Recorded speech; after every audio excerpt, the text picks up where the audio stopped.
And all right, it's Kevin Garcia, aka the Puerto Rican Kid KG. This is Fight Hype, and we back for another episode of No Holds Bar. Thank y'all for joining me again. This is No Holds Bar episode number 8, and today we got another dope special for y'all. This is Father Knows Best. If you've seen the graphic, you know you're in the chat, then you can see the thumbnail we have up there. Today we're gonna have Jose Benavidez Sr. We're gonna have Henry Garcia, Floyd Schofield, and we have an invite sent to a special guest. I'll let you guys deduce who that is. We've spoke with him. He told us he would make it, but we'll see what happens. We'll see what happens. I think we even may have one other guest who we didn't advertise who may be able to hop on today. That should be pretty interesting. So it's a dope episode, guys. I appreciate y'all rocking with us. You know, this is again our 8th episode of No Holds Bar. We've been pretty busy bringing you guys consistent episodes week after week, all kinds of folks. You know, we've given you a lot of variety. We've had Danny and Carmelo on. We've had the Mayweather, the prospects on, the young guys over there with Mayweather Promotions.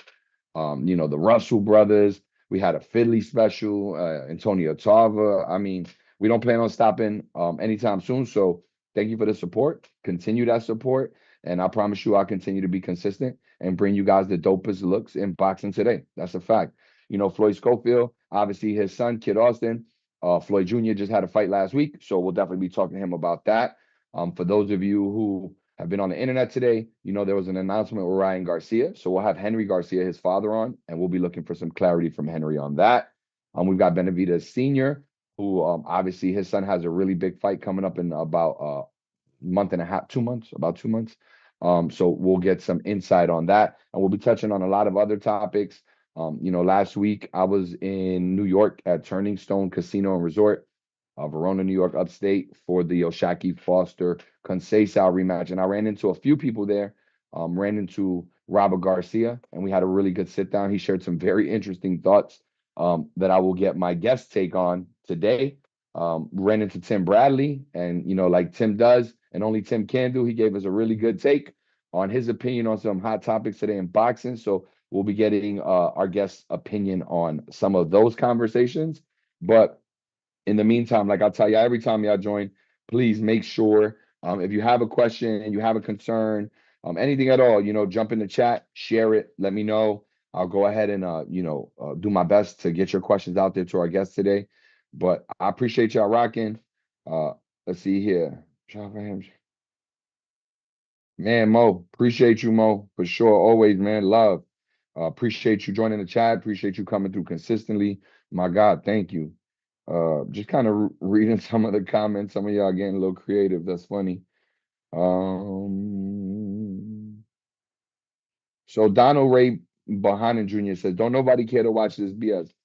What you doing with us then, brother? There's a lot going on today. There's 15 NBA games on. You a basketball fan?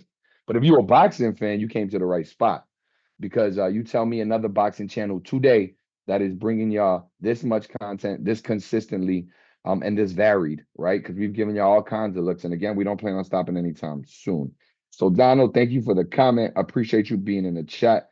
And if you're a boxing fan, again, where you're going to get these group of gentlemen all in one place at the same time, talking about what's hot right now and catching us up with what they have going on, Queen Too Rare, I don't know. I don't know where that's coming from. We'll definitely be speaking with Floyd's dad today and get his insight, about the fight last week, what he thinks, their future, what's next, all that fun stuff. A lot of people were taking shots last weekend after Floyd's fight. I'm sure Senior would love to give you his opinion on some of that stuff. So soon enough, he'll be joining us. But our first guest should be here any moment. And once we get him in, we'll kick this thing off. But again, this is No Holds Barred, episode number 8. And this is Father Knows Best. So we've got some of the most well-known fathers in boxing today. Again, we have Jose Benavidez Sr. We've got Floyd Schofield Sr. We've got Henry Garcia. And we have an invite sent out to a special guest. I'll let you guys once again deduce who that special guest is. I don't think it's that hard to figure out. We sent that invite. We spoke to him. Hopefully he shows up. And then we have one other guest that should be joining us at some point in the live towards the end. So a little surprise for you guys. Give me 1 second. Let me just shoot out a quick message to our first guest, make sure he's all set. Uh, yeah.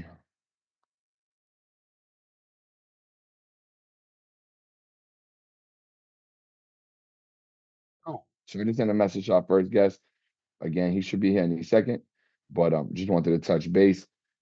Look, for those of y'all who are in here, who've been in here, who continue to come back, thank y'all.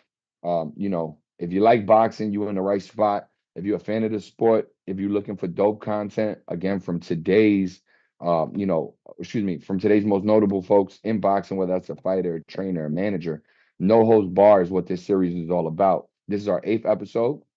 We've been doing this for, I think, maybe 3 weeks, and we've given you a lot in a very short amount of time. Um, but that's what we plan to continue to do. So keep coming back. I promise y'all the dopest looks, 100%. Looking to give y'all stuff that you can't get anywhere else. I mean, at every fight, as much as I can be. Again, last week I was in upstate New York for the Hobson Conceição Oshaki Foster fight. Oshak is somebody that's always shown me love when I've seen him in the field, when I've seen him at fights. So I was definitely hoping that he could pull it off, and he did. It was cool. It did feel like a repeat of the first fight.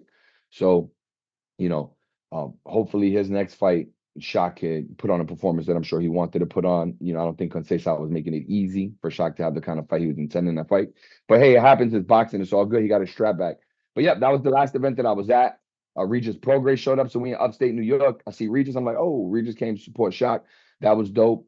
Robert Garcia was there with Raymond Murataya. So I got to, I was able to speak with Robert.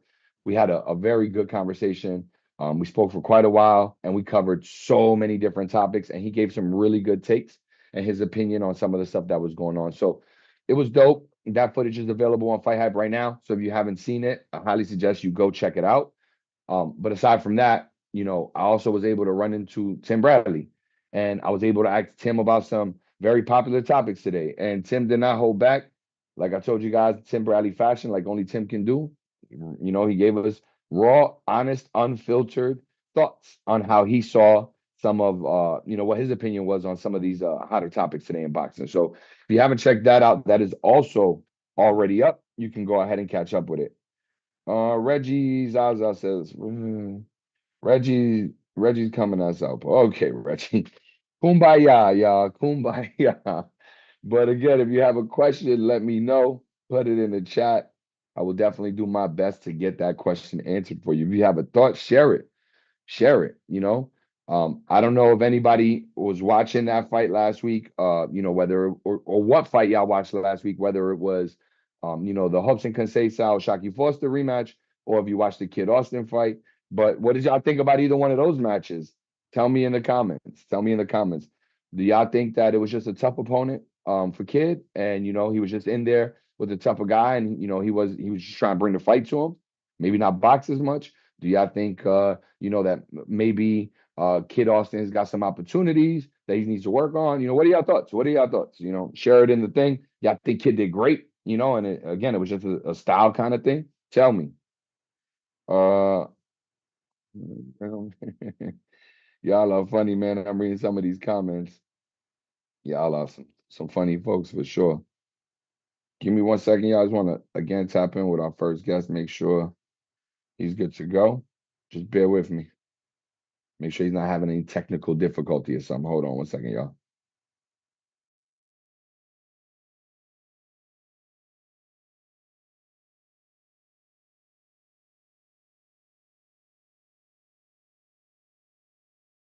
Appreciate y'all patience. I'm just tapping in with our first guest. Hold on.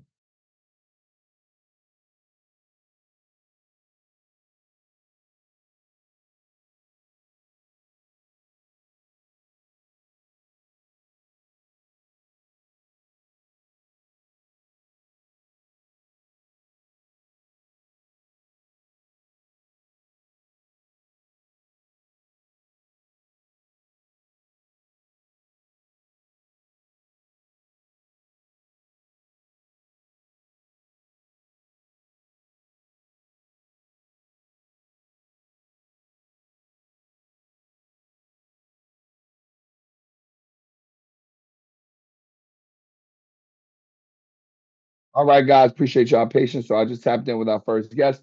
who's going to be Jose Benavidez Sr. He should be with us in just a second. Somebody asked something. Landslide. If he's going to show up, it will be later on in the live. That's kind of how we have it scheduled. So just hang tight and rock out, and we'll see if we actually get him on. I don't know. Can't guarantee you guys anything. That's why you did not see his face on that flyer. It was an invite. We sent him an invite. He told us he would make it. We'll see if he comes through. Let's see here. Shorty Loyalty says, no, Kid Austin just wants to knock out Hedon, and Hedon had a hard head and chin, and Hedon didn't come to lay down. Yeah, I think, he could have fought a different fight if he wanted to. I don't think that he fought that fight because he felt like he had no other choice. I think that's what he wanted to do, right? So maybe, going into his next fight, the game plan would be a little different. I'm not sure. We'll have to ask his dad. His dad will be here. JD Spade says, need to hold the panel with all of them together. JD, sounds good, but unfortunately, things like that don't always work out, right? So we want to make sure you guys are able to hear the questions and receive the answers. So that's important too. But with that being said, we're going to go ahead and kick this off. We've got our first guest with us. Thank y'all for rocking in the chat. Jose Benavidez Sr., we appreciate you joining us today on Fight Hype. Hey, what's up, guys? Thank you so much for the invite, man. Really happy to be here with all these people that you guys got here today, man. I'm a big fan of all of them, man. It's an honor. It's an honor to be here with you guys. For sure, for sure. And we'll go ahead and get right into it, Jose. So there's a lot we could talk about, but because we have you here and we have the benefit of being able to speak to you one-on-one, one of the first things I just wanted to ask you, and just for the fans, give them some clarity. Can you talk to us a little bit about how you actually, like going back, racking your brain a little bit, how did you actually end up initially getting into boxing? What was your background? Man, it was an accident, man. To be honest with you, I remember I was like about 26 years old. I was just looking for something for Junior Jose Benavidez Jr. to do. I put him in soccer, baseball, and boxing. Just was one day we were at a boxing gym, and I thought, hey, he can learn how to defend himself. And that's what happened. I took him to a boxing gym, but the coach that was training him had a lot of kids, man, and he didn't really get a lot of attention. So that's how I started getting a little bit involved. And from there on, man, I fell in love with the sport. I took him to get his first fight, and that was amazing, man. The feeling that no money can buy.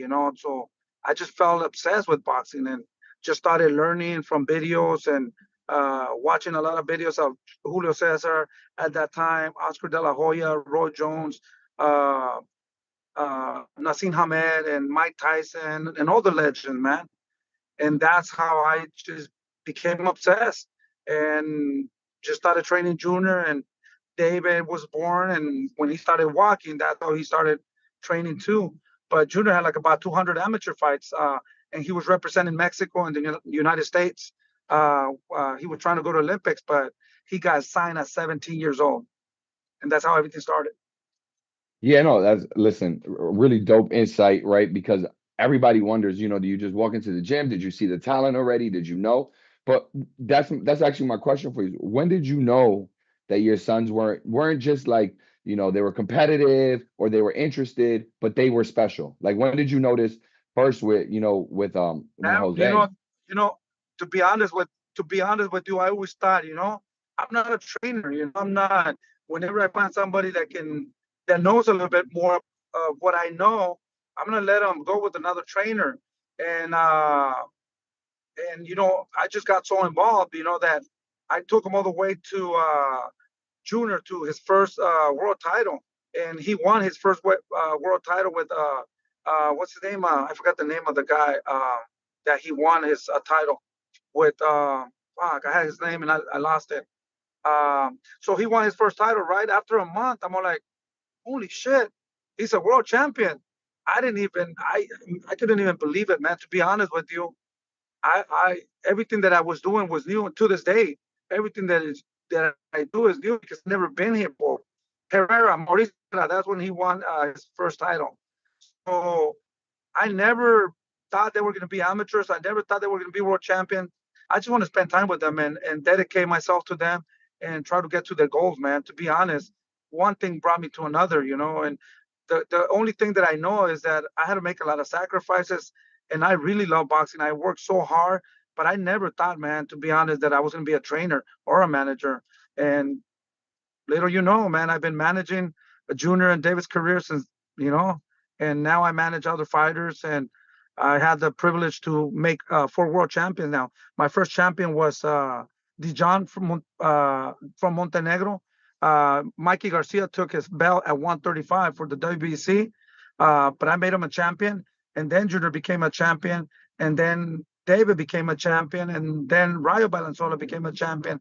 So in my career, I worked with 4 world champions, you know, and to me that's like, man, I can't even believe that, you know, to be honest with you. No, for sure. I mean, look, I don't think anybody can predict something like that happening, right? But it did. And it didn't just happen once, it happened twice. And, when I think about it, it just begs the question to me, like, so you figure out, okay, Junior, he's good. He's winning a belt. There's something here. And then you have another son. Look, there's a lot of dads who, even like are athletes or superstars, and they have 2, 3 kids, and none of them end up getting that special talent. But you had 2 sons who both have special talent. So, what was it like for you when you realized that David was special? Fuck, man, like I said, man, you know me, I'm I always expect more and more and more. Even though they do good, I think they could do better. Um, I just panicked, bro. To be honest with you, I just, whoa, shit, we won a title. We got to go back to the gym, and the hardest thing is to maintain. You know, it's just been, everything's been new. Everything's been like super hard for me. I never, in my mind, you know, thought that they were special. People say that they're special. People say that they were good. In my mind, I think that they still need more to learn. You know, we haven't even gone to what we can do. I think so. In my mind, I was just a little hard on them. I think, you know, I never really, you know, thought that they were the best at what they do. I think they could be the best, and they need to make history, you know, and they need to work harder. I think, but to be honest, I never seen that. You know, I the only thing I saw was we got to work harder, we got to make it happen. Yeah, yeah, no, I feel you. Sometimes when you're next to something that could be great or special, and but you're involved in the work, it can prevent you from really seeing like you said what people on the outside see, right? But that's what ended up happening. They obviously were both special fighters, obviously both world champions. Um, but my question to you is, you said I'm not a trainer, right? But obviously I know you did work with them, you trained them. But what do you think like was the thing that you gave them that they were able to take the most out of that allowed them to become champions? If it wasn't the training, what was that thing that you provided them, Ryo, all these guys that you made champions? I believe that, you know, just the hard work and the sacrifices and everything that we did at the beginning. You know, to be honest with you, at one point I was very sad and I felt guilty and I felt really bad because my sons didn't have no childhood since they were like David, since he was born 1 year old, he had to work, work, work. And Junior, when he was 5, he had to work, work, work. And, you know, I didn't really tell him I loved him. I didn't really want to do that because I thought if I knew I love him, but I thought, you know, if I tell him I love him, I'm going to break them down. They're going to become weak. I just want to make animals. I want to make monsters because I thought, you know, if I die, because I don't have a family, you know, I was pretty much raised by myself and I went through a lot. So I thought, you know, I got to make them strong because I don't want nobody to take advantage of them. And that's what was in my mind, you know. And I thought if I die, you know, I want to make sure that they're strong and they can defend themselves. And after that, I just got obsessed with boxing and I forgot about loving them. I forgot about, you know, let them be kids and play and go with their friends to the movies and all that. So they didn't have none of that. So I feel really bad about that, and I think that's why they are what they are now because of the life they had. They had to work really hard, and they really didn't have no childhood. But now I feel good that they are champions, and now I feel a little bit better. That at least, you know, at least it was worth something, you know. But before that, man, I felt a lot of guilt. Now I tell them I love them. Now it's okay now. You know, I want to tell them every day that I love them because now they're world champions and I have nothing to prove no more. And now they have their own kids and I'm happy with all that. For sure, for sure. Can you talk to me a little bit about what's it like for you? And in terms of having to manage the manager, trainer, father relationship, like how do you do that? When do you switch hats? Like, what are some things that you have to be mindful of with those different roles? I'm still learning, man. To be honest with you, I'm just trying to be the best father I could be, the best friend I could be, the best trainer now that I could be, you know.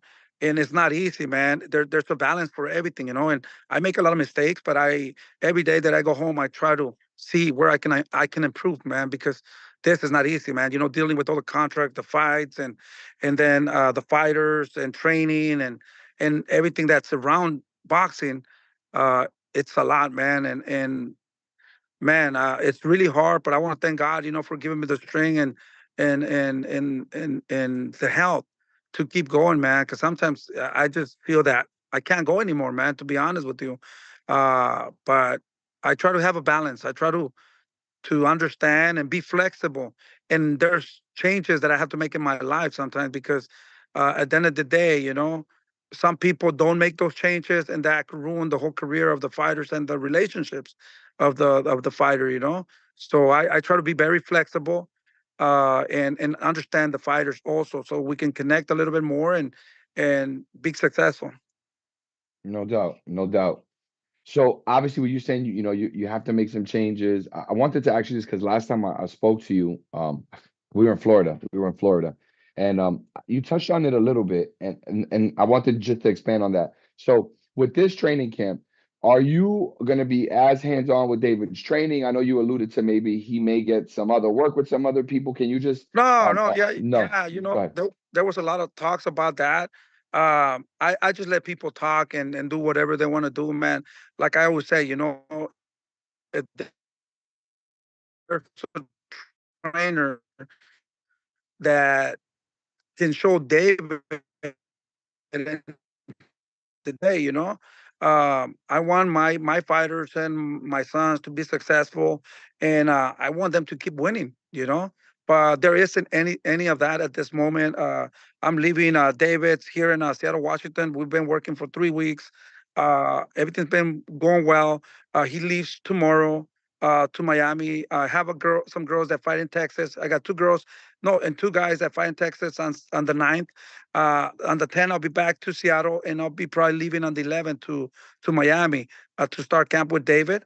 Um, so I'm trying to figure all that out because also Diego Pacheco fights on the 25th, and so we're trying to, I'm trying to bring Diego to Miami with us, but I'm in that process right now. But I know 100% that I'm going to Miami like on the 11th of the 12th to start camp with David. So everything it's the same. Nothing's changed.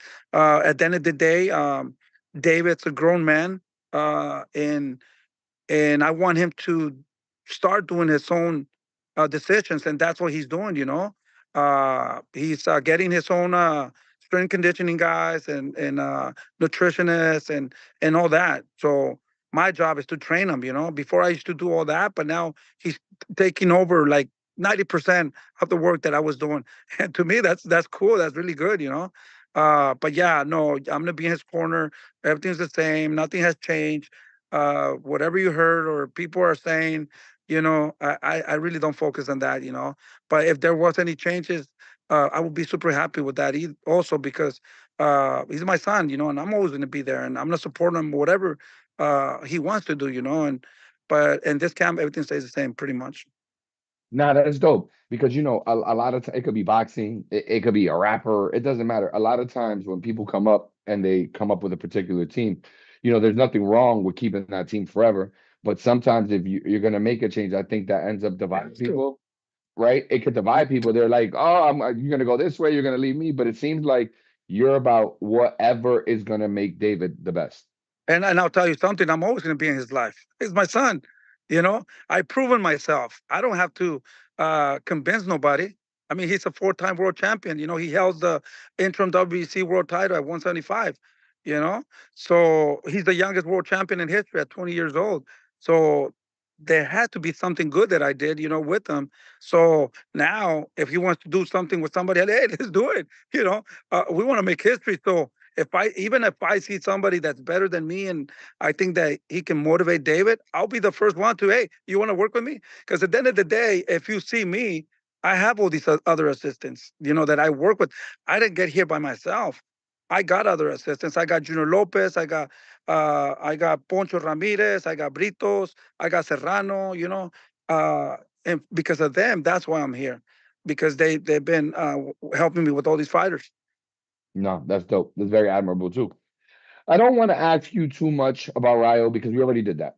But I do want to ask you this one question. What is Rayo going to be missing now that you're not going to be there for him? I don't think he's not going to be missing anything. Like I say, I still support him. I wish him the best. Um, my biggest satisfaction is that I took him from 0 fights to a world title. And to me, man, I'm already a winner, man. I'm super satisfied, and doing that from nothing, it's unbelievable. So, he already knows what to do. He has all the skills to continue and maintain and capture other belts. No, I think he has it all. He just has to stay focused and keep working hard. Listen, if you in that chat, I need y'all to throw a respect in for my man Senior. Look, this guy is willing to see his son make whatever changes in order to win. He ain't talking shit about somebody who he's no longer working with. A lot of respect to you, Senior, for sure. Thank you. No, thank you, man. That's what it is. Like I said, man, you guys have no idea. By Valenzuela being a world champion, to me, it means everything in the world. Like I did it. I managed him and I took him there and against a great fighter, Pitbull. And that's a big satisfaction for me just to do that. No doubt, no doubt. Morel fight. First question is, and not that I think David Morel would be scared or anything like that, but were you just surprised that the fight was actually able to get made? No, no, I'm not. I'm not Besides, surprised. We've been trying to make that fight for almost 2 years. And I told Morel, I like Morel. He's a great fighter, super talented fighter, very dangerous fighter. I told him, dude, the fight is going to happen. But I don't make those decisions. The promotion makes those decisions. Be patient, be patient. But David called Al Heyman and he said, hey, I want Morel. I want Morel. And my respect for David for getting that fight and making it happen. And I'm super excited for that fight. It's going to be a tough fight, uh, a really, really good fight. Morel had uh, a lot of amateur fights. He was very amateur had an amateur career. He had a lot of fights, and uh, he's young, strong, and he's gonna come with everything. So I think David's gonna get the best out of him. I mean, take the best out of him and push him to stay motivated for this fight. got you. I want to get your thoughts on two other topics. I have you, and again, appreciate your time. Thank you for joining us. Let me ask you this. So obviously, if the Canelo thing happened, I'm sure Dave would say yes. So I'm not going to ask you would you still want it because that's obvious, right? Yeah. What are your thoughts on, let's just say Canelo decides to take a fight at 175 and he ends up taking a fight against Benavidez. Would you feel like, would it bother you if Canelo were able to sidestep you guys again to go right to the top and take a championship fight before he fought David, especially Nah. if he's going to 175? To be honest with you, man, it wouldn't bother me. Everybody deserves what they. And if he gets that fight, congratulations to him. If he gets that, we're going to continue working hard and see if we get any opportunities at 175. And like I said, we're just focused on what we're doing, not focused on what other people is doing. I mean, if he gets it, congratulations. Uh, that's what we're here for. We want to fight the best. We want to make history, and I mean, it doesn't really bother us, for us, to be honest. Respect, respect. All right, let's switch the topic altogether. So I wanted to get your thoughts on this. I think I talked to you a little bit about the Lamont Roach tank thing when I saw you last. But last weekend, I was in upstate New York. There was a fight there with Shockey Foster, Robinson Conceição, Hobson Conceição.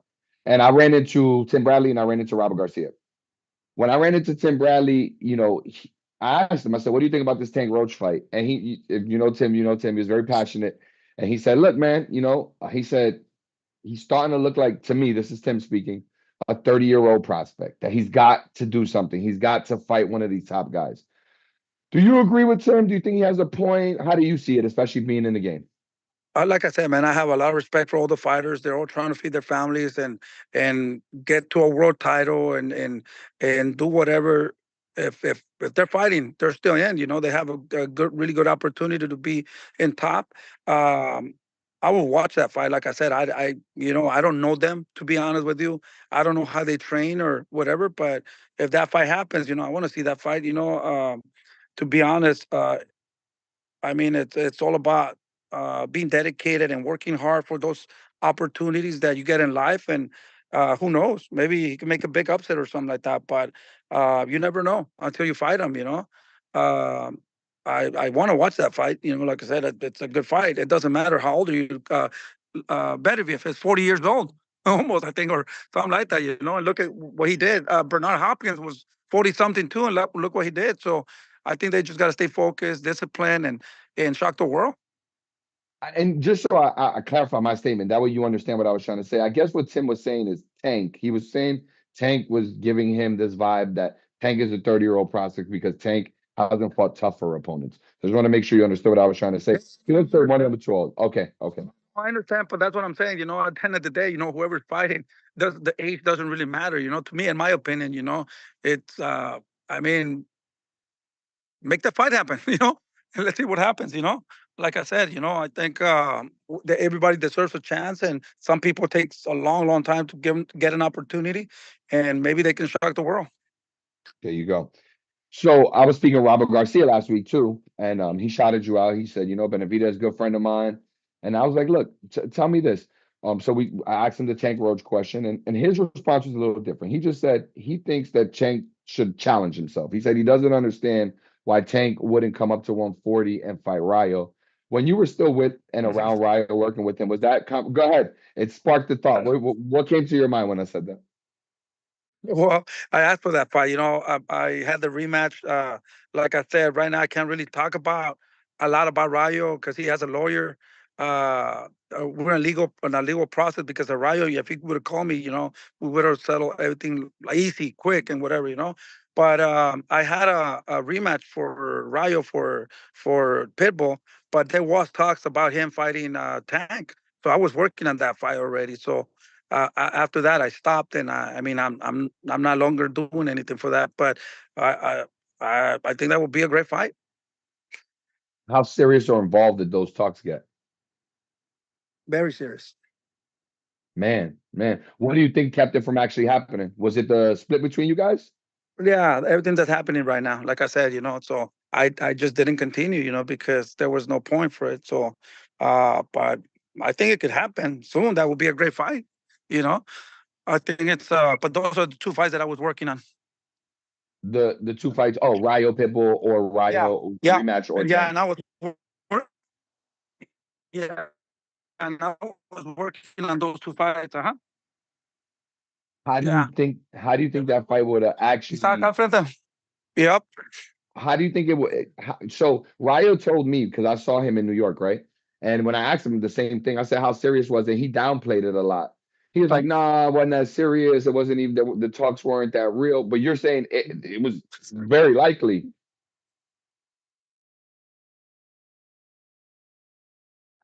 Well, like I said, those. Let me ask you something. Who do you Sure. think made that fight with Pitbull and Rayo? He was supposed to fight San. What is it? Fuck, I forgot his name. De Los Santos. He was supposed to fight De Los Santos, right? Who negotiated that fight with De Los Santos? Who negotiated all Rayo's fights? Who do they talk to about making those fights? Who do they talk to when they made the fight with him and Pitbull? So does it make sense? So I'm the one that talked to him, and then I talked to Rayo. You know, but like I said, that's what happened. Gotcha. If that fight would actually have happened, or if it were to happen, what do you think Tank would have to deal with facing a guy like Rayo that he hasn't already dealt with in the past? Oh, I mean, Tank is a great fighter, man. He's adjust to every fighter he has fought. Uh, he's very intelligent, man. He fought every style there is. That's a tough fight. That would be a tough fight for both of them. Um, like I said, but it would be a great, great fight for the fans. Yeah. Do you still favor Rayo, or do you think it's 50-50, or what do you think? I would say, it would be a tough fight. I wouldn't say it would be a 50-50 fight, but definitely maybe an upset, because like, come on, let's Rayo. I mean, he only has 12 fights, right? And Tank has a lot of fights, and Tank has proven himself. I believe that that's a tough fight. I would maybe do a 60-40 maybe, but definitely um, Rayo could pull up an upset. For sure, for sure. Let me go to the chat and see if I have any good questions while we still got you here, Jose, and see if there's something that's in there. Because I thought I saw one question. Somebody put something in there earlier. Let's see, let's see. I got to go back a little bit. Well, while I look for that one, JD Spades, one of our followers, is in our chat. He just said, Jose, would you use Memo Heredia as a strength and conditioning coach again? Yeah, I don't want to talk about that guy, to be honest with you. He's been talking a lot of stuff about me. But like I said, I like everybody, but when somebody disrespects you that way, I just stay away from people. But I wouldn't, I mean, I don't really care. There you go. JD Spades, that's your answer. He had actually one other question. He just said, do you think Samson was doing everything possible to secure the Canelo fight for David? Or I, was he doing what was best for Al Heyman and PBC? I think everybody was trying to do the best that they could, to make that fight happen. But at the end of the day, Canelo does not want to face David. Everybody knows. And he was asking for too much fighting David. So um, I think, I mean, yeah, everybody tried to do everything they could. Gotcha. Gotcha. Let me just ask you this last question, and then we'll let you, go on with your night. I know you are coming on this after doing some work, so I appreciate your time. But just David versus Beterbiev, give me your thoughts on that. If your son were to fight Beterbiev, how do you see that fight playing out? And what kind of things would Beterbiev had to deal with or have to deal with your son that maybe he didn't get from Bivol? Man, that's a fight that we would love to get. I know that it would be a super, super tough fight for us. And those are the kind of fights that we're looking for. It's a tough fight, man.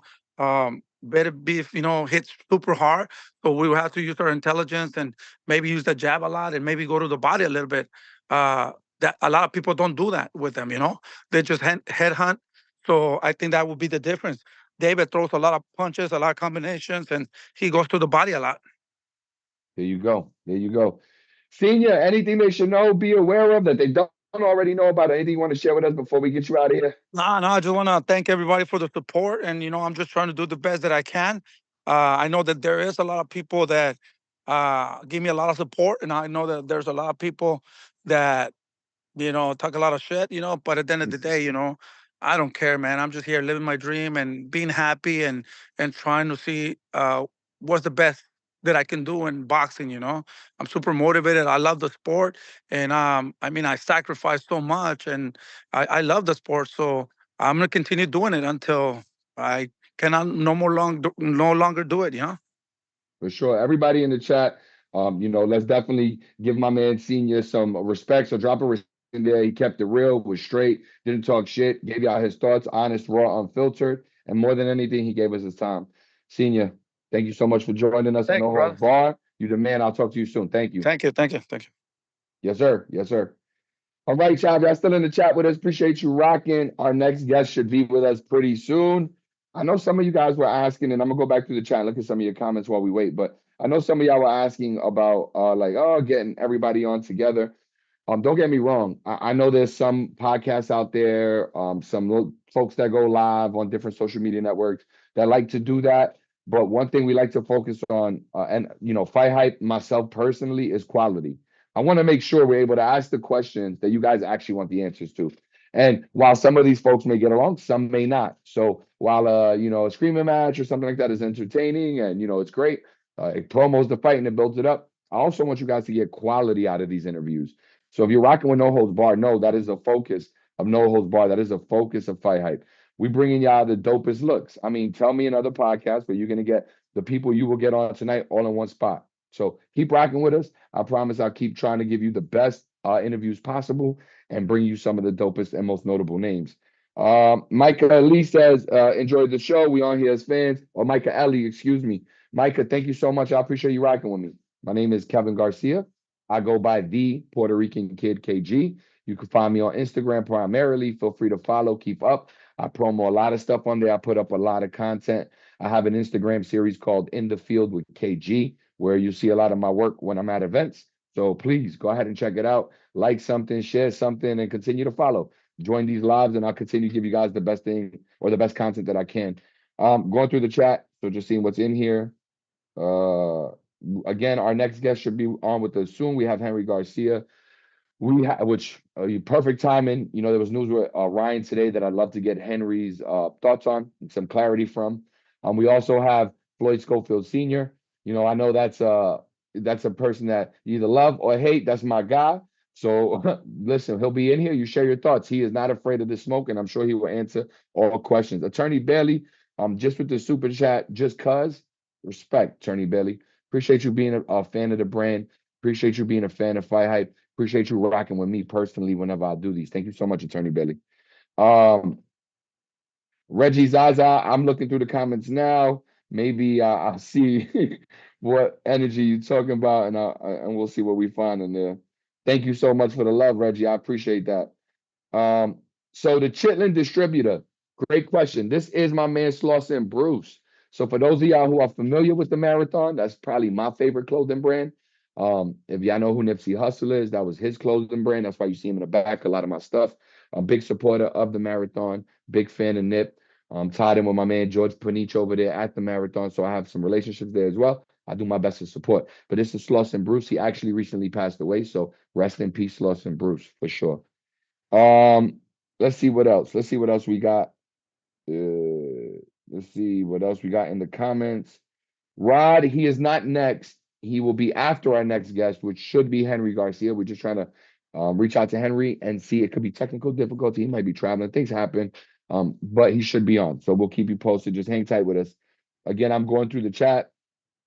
JD Spades. You know, I wish I could have shared that with David, but trust me, I definitely wanted to give him the love because look, don't get me wrong. I love when somebody pops it off, right? And I love when somebody pops some shit, right? It's entertaining. But I also respect when somebody doesn't want to do that because that's just not their thing. And Senior, you know, he just kept it real. He could have talked smack about Rayo. He still told you things that, you know, he saw that were working Rayo's favor in the Tank fight. You know, spoke highly of him. And I think that speaks highly of Senior and his character. Got to respect somebody who's willing to stand on things and be real. Micah Ali, that's a little messy. I see you retracted the message. I don't know if you wanted to share that or not, but that's just a little messy. I don't know that to be true. You know, if I did and it was factual and there was something out there, believe you me, I have no problem asking. But I don't know that to be the truth. Again, just going back in the chat, just seeing what's up in the chat. Thank y'all for rocking.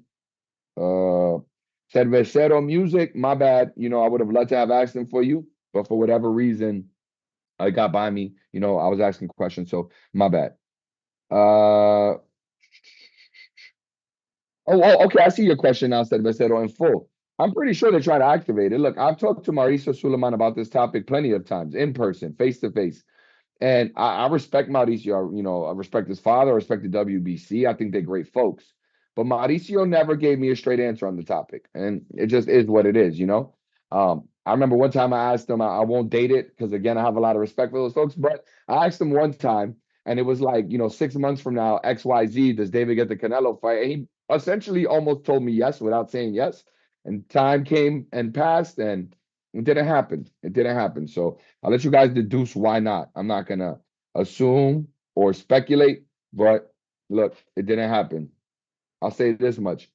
You know, money's a powerful thing, right? Money's a powerful thing. So sometimes that influence, it matters. And I'm not saying the WBC was swayed because of money.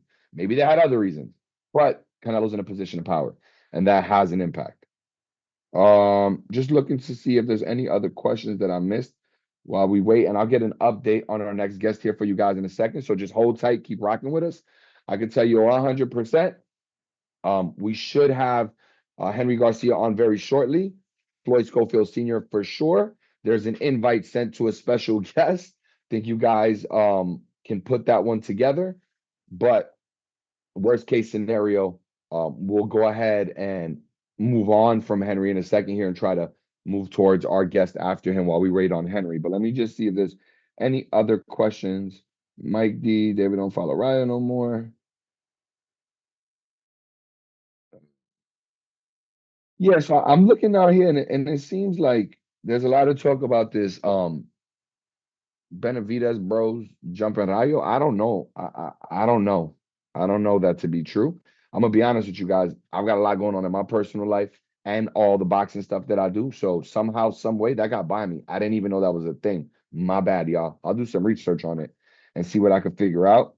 And believe you me, if I find something of substance where there's some factual information about something of something happening, I will ask Benavidez Sr. directly, and let him answer it. But I didn't know that. I didn't know that.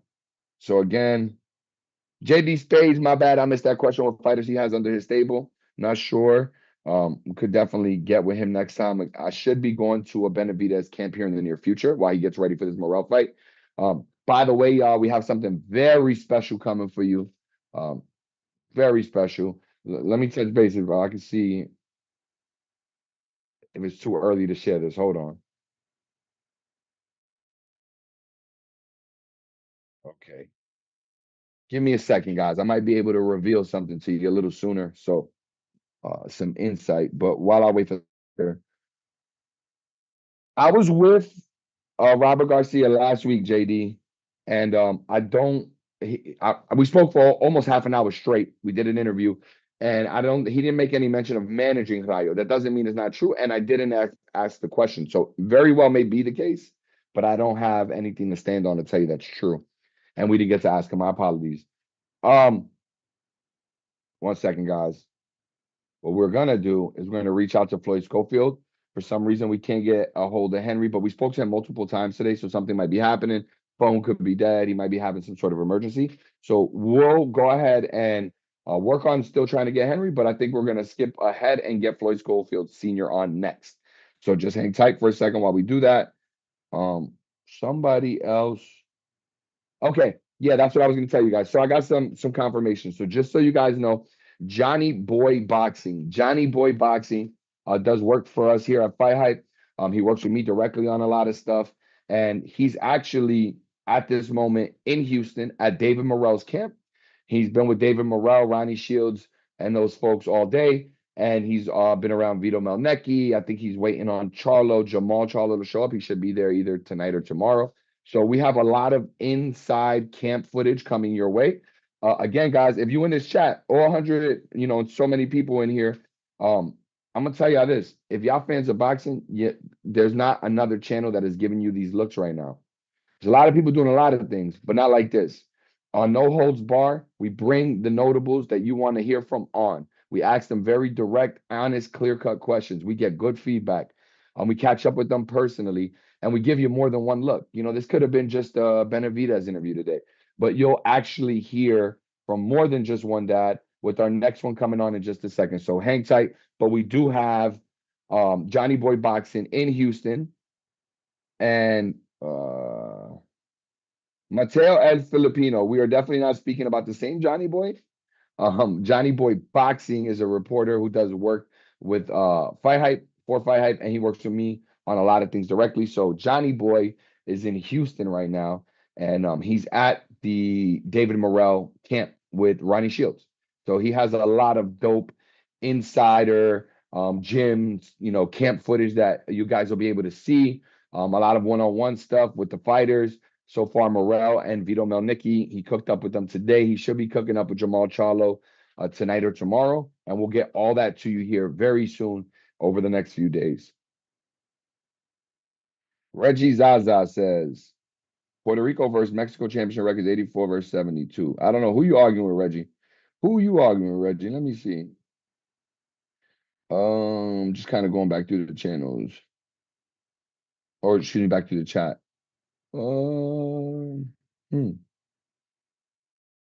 Man, y'all are going in about something. I'm just trying to catch up. Reggie Zaza says Puerto Rico runs boxing, most championship of population. Look, Like, I can't lie to y'all. I agree with Reggie, but that's because I'm Puerto Rican, right? So maybe I'm a little biased, but don't get it twisted. Mexico is definitely, to me, a mecca of boxing. Two great Mexican fighters, lots of champions, right?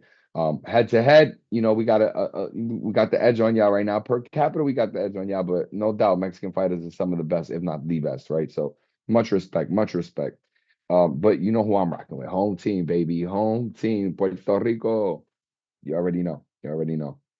Attorney Bailey says, do you collect fight programs or memorabilia from the fights you go to?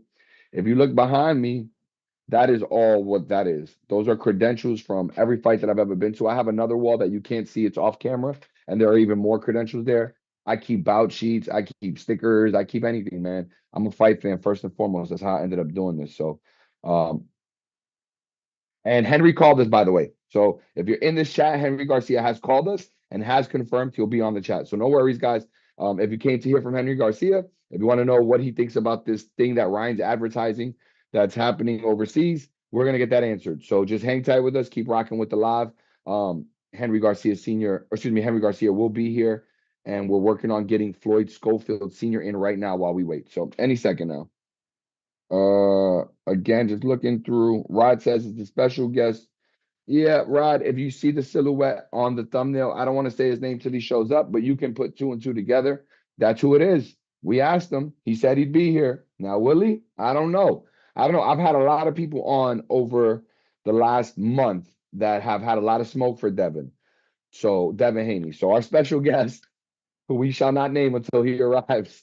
I wanted to give him the opportunity so he can retort on a lot of those things from, to the person that a lot of those things were said to. Because I was the interviewer for a lot of the Gary Russell stuff, the Blair Cobb stuff, that was me, right? Now, I didn't say it. I didn't tell him what to say, but I'd love to hear from Bill what he thinks about some of those things. Ooh, there you go. I might have slipped it out. So either way, he was invited. If he shows up, we'll see. Mr. Martin says Lada just made Puerto Rico boxing look like shit. First of all, Mr. Lada, since I got a second and I could address you directly, or Mr. Martin, excuse me, Danny Garcia was trying to be great. He moved up to 160, and unfortunately, he didn't get the job done. But don't you ever doubt what he's done in his own weight classes. He's been a solid dude, multiple time champion. Yeah, Lada's a great fighter, but I don't think that's a Puerto Rico thing, and I don't think that Danny, at this moment in his career, was carrying the flag. Right now, I'd say if anybody's carrying the flag for Puerto Rico, as that lead fighter at this moment, it's probably Amanda Serrano if we call it a spade a spade. So good one, nice try, but no. Mexican boxing number one. You said zero champions for Puerto Rico. I don't understand. Oh, you're not talking to. Yeah, I don't know what that one means because we definitely don't have zero champions, but feel free to let me know. I'm always up for a debate. Mateo Filipino says, who are your favorite top five current Puerto Rican boxers? Damn. Okay, Serrano. I mean, look, I'm from Bushwick, Brooklyn, New York, born and raised. So I'm gonna rock with Berlanga, whether I like that or not. Berlanga's my guy. It looks like we have a guest joining us, folks. Uh Amanda for sure. Belanga for sure. Um, his name will come to me in a second, but he does a lot of MVP cards. I'll come back to you in a second with that one. I know his name. He's actually from Queens.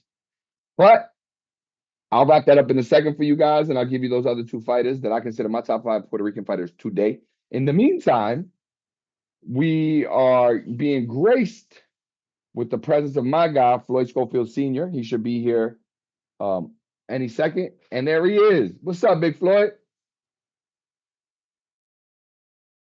We can see you. We can't hear you just yet. So it might just be oh, no problem. Take your time. We'll let you figure out your mic, guys. So let me think. While Senior gets his mic right, I gotta think of his name.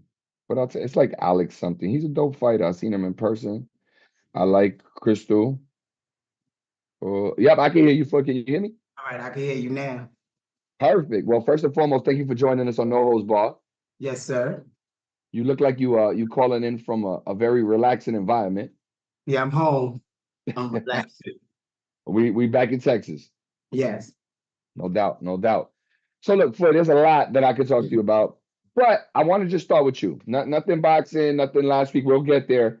I really just want to give, because no holds barred, what this whole segment is about bringing on the most notable people in boxing today, past, present, doesn't matter. Catching up with them a little bit, and then just getting, their thoughts and assessments on different hot topics. But for the fans, I want to give them a little bit about you first. So, Senior, if you could just let us know, clarify for us, when you think back, when and how did you actually get in boxing? My father. My father was a boxer, so I grew up in boxing too. He used to have me fighting kids on the street, as far as I can remember. When I was 5, 6, him and my mother ended up getting divorced because of that, because he was like a bully. He was a street dude. She was a church girl. So I grew up boxing the same way Floyd did. But I was in discipline. So my dad taught me to be a coach, or the journey taught me to be a coach as I went along. But I was in discipline enough to be a boxer. So you say you was fighting on the streets. Clarify that for us. What streets exactly? Because you're not from Texas originally. No, I'm Brooklyn, New York, Jefferson Avenue. And then I grew up in Albany Projects, Troy between Prospect and St. Mark's. So if anybody know Albany Projects, that was rough too. So that's all I knew. I grew up just knowing fighting. And when me and Floyd became homeless, that's the only tool that I had to give him that I knew he could make money from. And that's how we got into boxing. No doubt. My man Floyd Sr. was whooping ass on Jefferson Ave. That's a fact. So talk to us about that. How do you eventually get in boxing? And when do you bring Floyd to the gym for the first time? I got custody of Floyd when I was 2. I was in the music industry. I was at A&R. I was like Mr. Cheeks A&R. And like when him and Little Kim came out with that Lights Camera Action song, I was his A&R then. I worked with a bunch of artists. But when Floyd mom gave him up to the state because she was too young, she really didn't want kids like that, and she had 4 other kids. So I had to get custody of him when he was 2. And the judge told me I had to give up the music industry, and that made us homeless. So when you work in a little warehouse job and all you know is boxing and fighting, and everybody out here making money doing it, that's the journey. I said, all right, this is what I'm gonna do. So I became a boxing coach, and he grew up in the gym. 2 years old, he was in the playpen because I couldn't afford a babysitter. So all Floyd knew from day one was boxing. So and then at 8, once he became 8, he started competing for the United States in the amateur circuits. So that's all we knew. But we only went to it because we didn't have no other money, no other resources. And that was our only way out. That's the only way we could see a way out, that I could see a way out for him and his kids. So Did that start in New York, or were y'all already in Texas when he started boxing for 8 years old? that started when he started boxing, that was in Georgia. He started this amateur thing in Georgia. Got you. So he starts, going to the gym. Obviously, you become a boxing coach. He's doing his 1-2s. When do you realize that he's special? Like, what's the moment that you go, hold on? Like, I know as a father, he's special already, right? But then there's that next level. Like, hold on, my son is just not special to me.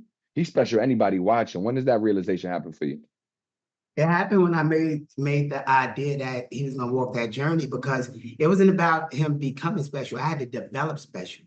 I had to develop special since 2, like since 8, when he was stuck in front of the because he was homeschooled, and he was homeschooled just boxing.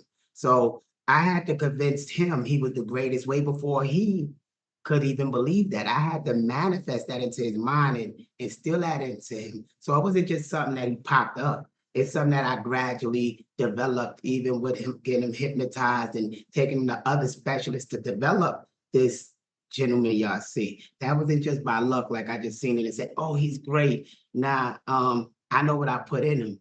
So I know as that frontal cortex get developed and he get the logical side of things, then people will see what I'm saying he's the greatest boxer of all time. Because right now they're seeing somebody without the logical part developed. So he just going off pure instinct. Was he always willing, or was there ever resistance from him to like get into boxing? Like when he's a kid, is he like, yeah, put the gloves on, lace him up, or are there times when he's like, do I gotta go? So, what was that like?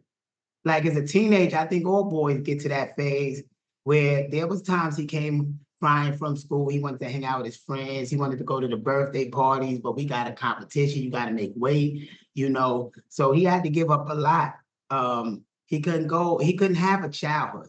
It was no way for him to go to birthday parties and eat cake and then got to compete next week. That just couldn't happen. And he was competing at least every other week in some way, shape, or fashion, whether it's sparring or going to competition.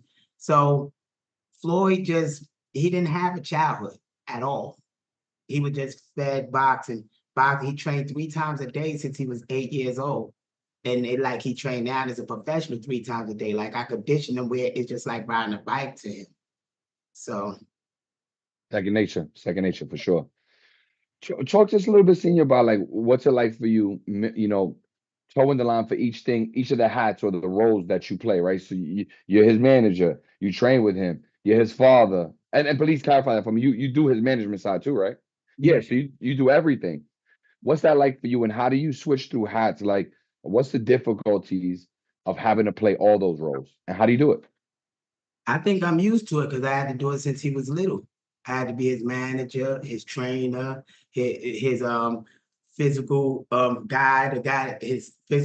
his personal trainer, his physical Strength and therapist. condition. I had to do it. I had to be there and do all those hats as a single dad anyway.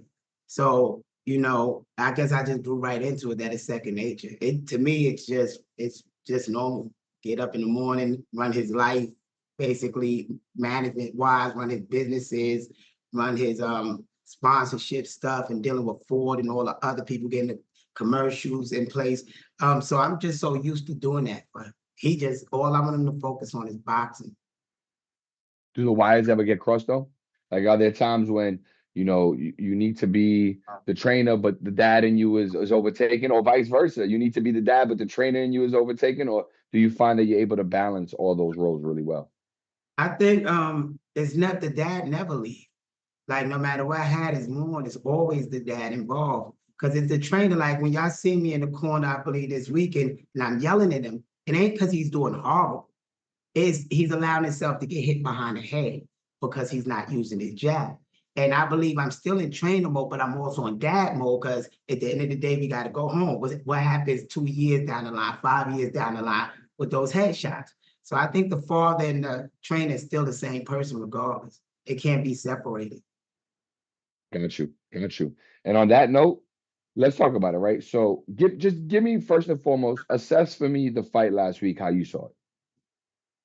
From the trainer side or from after I rewatched it? I'll take both. I'll take both. Okay. From the trainer side, sitting in the corner, I didn't like the fact that sometimes Floyd like banging. If it was up to Floyd, he want to be there and just to one of them fall, and I don't like that because I wanted him to fight southpaw, utilizing his jab, turning the guy, and the guy was going to run into the uppercut to the body, which was the guy's weakness. But Floyd just, a young man at 22, they full of testosterone, and let's go. I didn't like it. I didn't like the performance, but after I rewatched it, he did pitch a shutout. He did do a good fight. I didn't like that turnaround thing, but I seen what after rewatching it, he told the ref like 4 times previously the kid hit him behind the head. He like even looked at the ref, so I could see why he turned around, but that's not cool to do that. So I didn't like that part. I didn't like how I can't say they set us up, but something happened. They gave us a contract to fight 10 rounds, and we trained weeks just for 10 rounds. And a couple of seconds before we go out, they like, nah, y'all gotta fight 12 rounds. We made a mistake, sign right here, or y'all not fighting. So it was that kind of thing. So we was pressed against the wall, but I knew if Floyd the one made the final decision that, all right, Dad, we're gonna go out there and do it. And I said, you might get fatigued, this Vegas. And it's 2 more rounds on top of what we didn't train for. So we knew he was gonna kind of be fatigued. So it is what it is. But it was kind of weird, that kind of setup. I never seen that before. But let's talk about it, right? So after the fight happens. What's the conversation with you and your son like after the fight? Immediately after, when or even a day later, like when you're thinking about this fight, what's your conversation like after the fact? And same thing with Golden Boy Oscar. Did you guys speak about that after the fact? Like, yo, what the hell? We just got these 2 rounds added out of nowhere. no, I didn't bring it up to them because we don't crowd it. It's fighting. It is what it is. Bernard told me, yo, it needs to be some changes made. As far as I don't know what changes he think need to be made because a kid is a kid. He's 22. He's not 24. He's not in his prime. He's gonna make mistakes. Oscar made a mistake. He got dropped early in his career. Manny Pacquiao got knocked out early in his career. Mayweather had a tough fight where people thought he lost early in his career. Lomachenko lost early in his career. So people gonna find difficulty early in their career. I don't know why they having to fit on him, and he pitched a shutout against a veteran. So, and got up off the floor and still won the round. So it's like, I don't get it. So it is what it is. It's boxing. For sure. When Bernard says changes need to be made, or whatever about changes, do you think he's referencing a change or trainer addition, or like what were you picking up on what he's saying? Nobody will reference a change against me because I'm one of the greatest boxing coaches of all time. I'm gonna tell that as a fact. But nah, I don't know what changes will be made because we already know Juan Guzman coming in our camp. We done already stated that to people. He was supposed to be in his last camp. So, and as far we got Ronnie Shields in the camp. So I know trainer-wise, it's nothing dealing with that. And you can't rush a young man to grow up if his frontal cortex ain't developed. That controls the logical thinking. You can't force that. You got to let him go through these experiences and grow. Like even Bernard lost to goddamn Roy Jones early in his career. So everybody got, and then he turned around from that loss, became magnificent and dominated. So Floyd had to go through this understanding. He learned about a hook that go behind the head to watch out for this Madonna style Mexican whatever hook that come from a top and go and land in the back and not the front. So we learned. No, I got you. What do you think about some of the hate you get? Like whether it's, like I'm reading a comment, right? And somebody says, oh, what? By the way, for anybody in the chat, Floyd Sr. is here because we wanted Floyd Sr. here. Don't get it twisted. And because he was cool with coming. So thank you for that. But because they're like, oh, why is he, his son not speaking? We, don't get me wrong. We just spoke with Kid, and I'm sure if we reached out, Senior would have made it happen, or, if that was okay. But we wanted one-on-one time with Senior. So don't get it twisted, y'all. But either way, what do you take, or what do you think about like some of the hate you get? Do you feed it? Do you look at it at all? Do you read the comments? Do you see any of that stuff? Or you just like, whatever? I'm the one that deal with the negative comments. I erase them so my son don't see negative comments. That's all I do on social media. Post up, do that. He answer what he got to answer.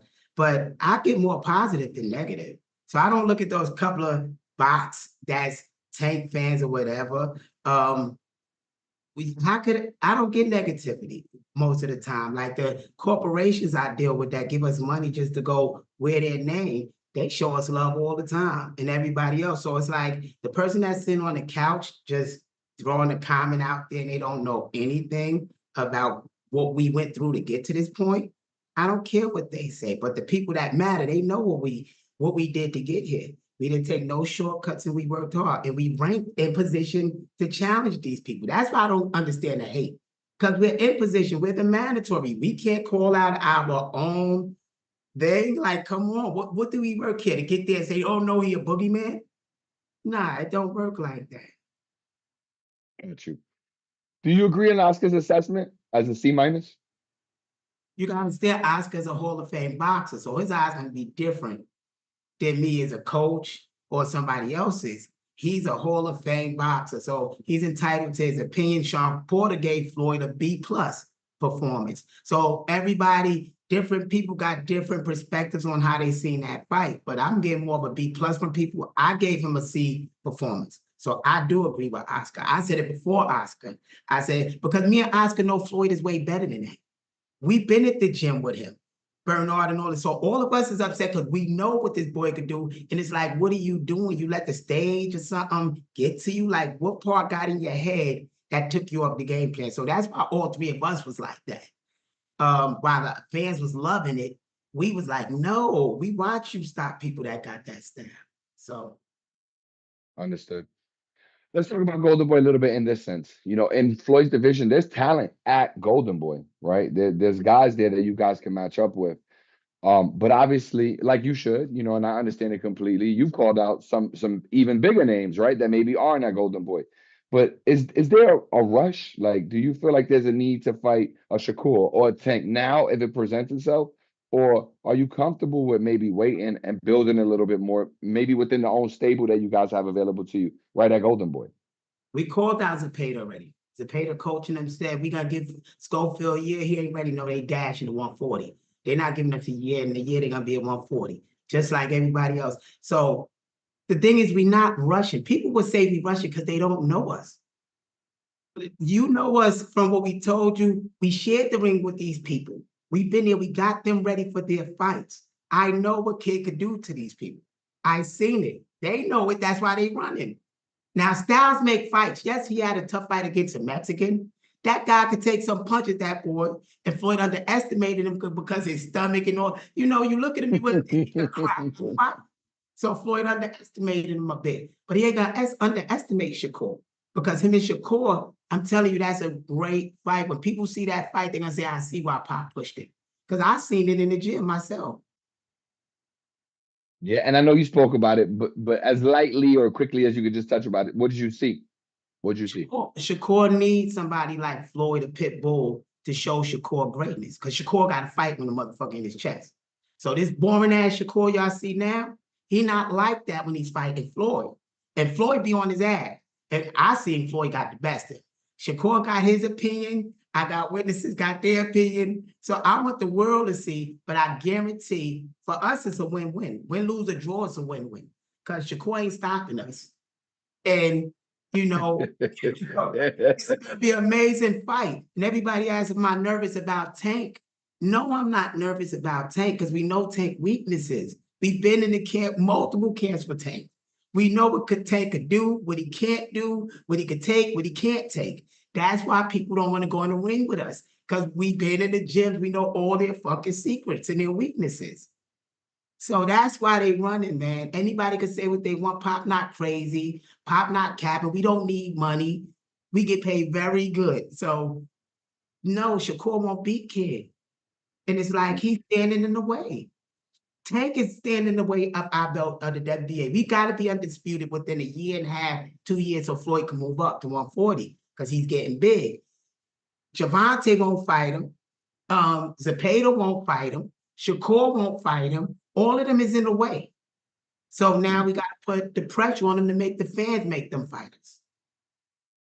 Yes, and let's talk about some of those guys. So all three, well, two of the guys you just mentioned, and somebody who didn't mention, but I'll bring to your attention.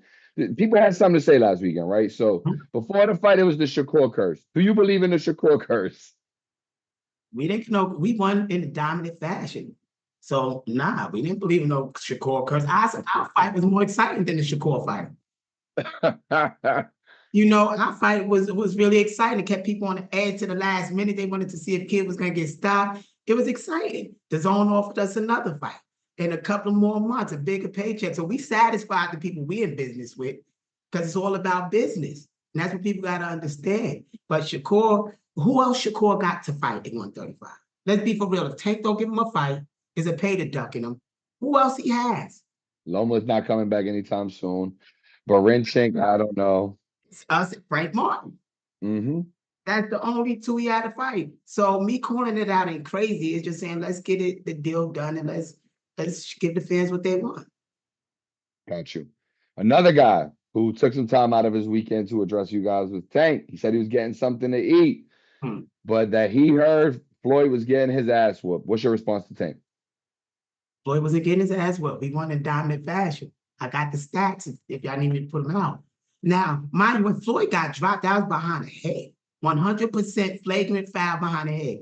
He been telling the ref all that time. I was surprised the ref counted, but it is what it is. Floyd ain't gonna cry. He gonna come out and he gonna keep rocking. So I commend my son. He wasn't getting his ass whipped. So that's all smoke screens to stop from saying where's the contract for our fight. We're the mandatory. We're right there. What's up? See, they doing everything but saying, okay, we'll fight him. They doing everything but saying we'll fight him. Yeah, like why do you think Tank would take time out of his weekend if he's not going to fight y'all to tweet about y'all? Because he's scared. He got to defend himself, but he ain't going to defend himself in the ring because he can't take body shots. So just put that out there. That's one of the secrets. He don't want to get in the ring with us. He can stop, and he don't like that much pressure. Tank don't like that. That's why when Pitbull Cruz was on his ass, did he knock Pitbull Cruz out? He got all this motherfucking power. Pitbull Cruz didn't have a black eye, bloody nose. So Tank got a weakness in styles that Tank can't fight. So all that other bullshit, that's why he want taller fighters or whatever, or lighter fighters. You know, he don't want nobody his size that's gonna be in his motherfucking chest. So Tank, they could kill all that, but when they send a contract, we'll fight. Otherwise, we're moving on to possibly Frank Martin and everybody. Keyshawn ain't gonna fight it. So I don't know why they call him not Keyshawn. He running the 142, you know. Got you. Soon all this YouTube, soon all this kind of like Floyd Mayweather stuff will be gone. Like that phase of boxing. And then you got the Masons, the Floyd, the Kamels, and the younger ones that's coming that's really trying to knock somebody's head off and make legacy.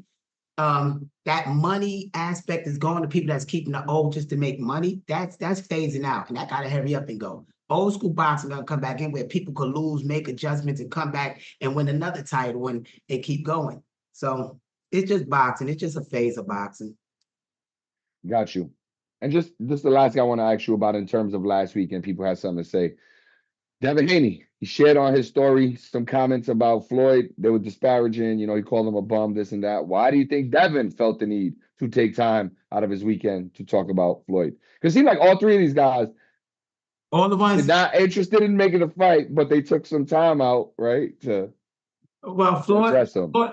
Floyd, we had beef, not beef, but Devin always been kind of shouting out since Floyd buckled him when he was getting ready for the Gamboa fight, and Floyd was his training partner and whipped his ass. And Mason and him was there, and so was the other video guy that's hating that I say, you got the video, you got the footage, you was filming. So when he broke his hand trying to get out that ring from Floyd. So I could see on him, oh, yeah, but because they want to discredit him so he don't get the title shots to take over their ass. So that's why they trying to block him out of there. Nobody falling for that. And let me tell you, all these fighters are great fighters. I don't want anybody to say Pop hate. And I love all of them. I watched them grow up, you know, and all of them made it. It was hard. It's tens of thousands of boxers trying to make it.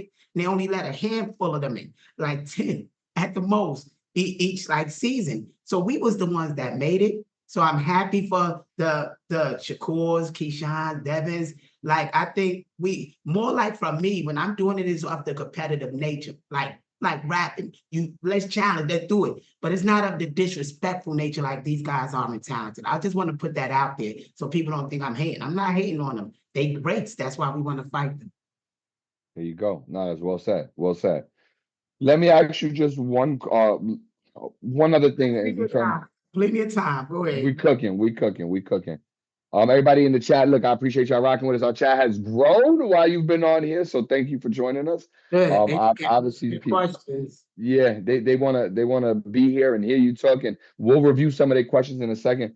Let me just get your thoughts on this. Last weekend, I'm in upstate New York, right? I'm at the while you guys had your fight, I was at Hopes and Conceição or Shaki Foster in Verona, and I'm there. I run into a few people. I run into Regis Prograis. I run into specifically Robert Garcia and Tim Bradley. And I asked them both about this Tank Roach fight in different ways. Let me give you Tim Bradley's comments and just get your thoughts on it. So I asked Tim Bradley, you know, what do you think about Tank Roach? You know, do you think that people aren't giving Roach enough credit? This is a better fight, you know, than maybe people think. And he basically addressed that by kind of giving his opinion on where he sees Tank's career and his decision making, and he was not a fan of it. And to surmise all of that, I'll say he said Tank is, you know, starting to look like a 30-year-old prospect. What are your thoughts on that? Do you agree? Do you think Tim has a point? Do you think that Tank, he could have made more competitive fights and he hasn't for whatever reason? Or do you think maybe he's getting, you know, more flack than he should? Where do you stand on it, Pop? What weight do Roach fight at? 130.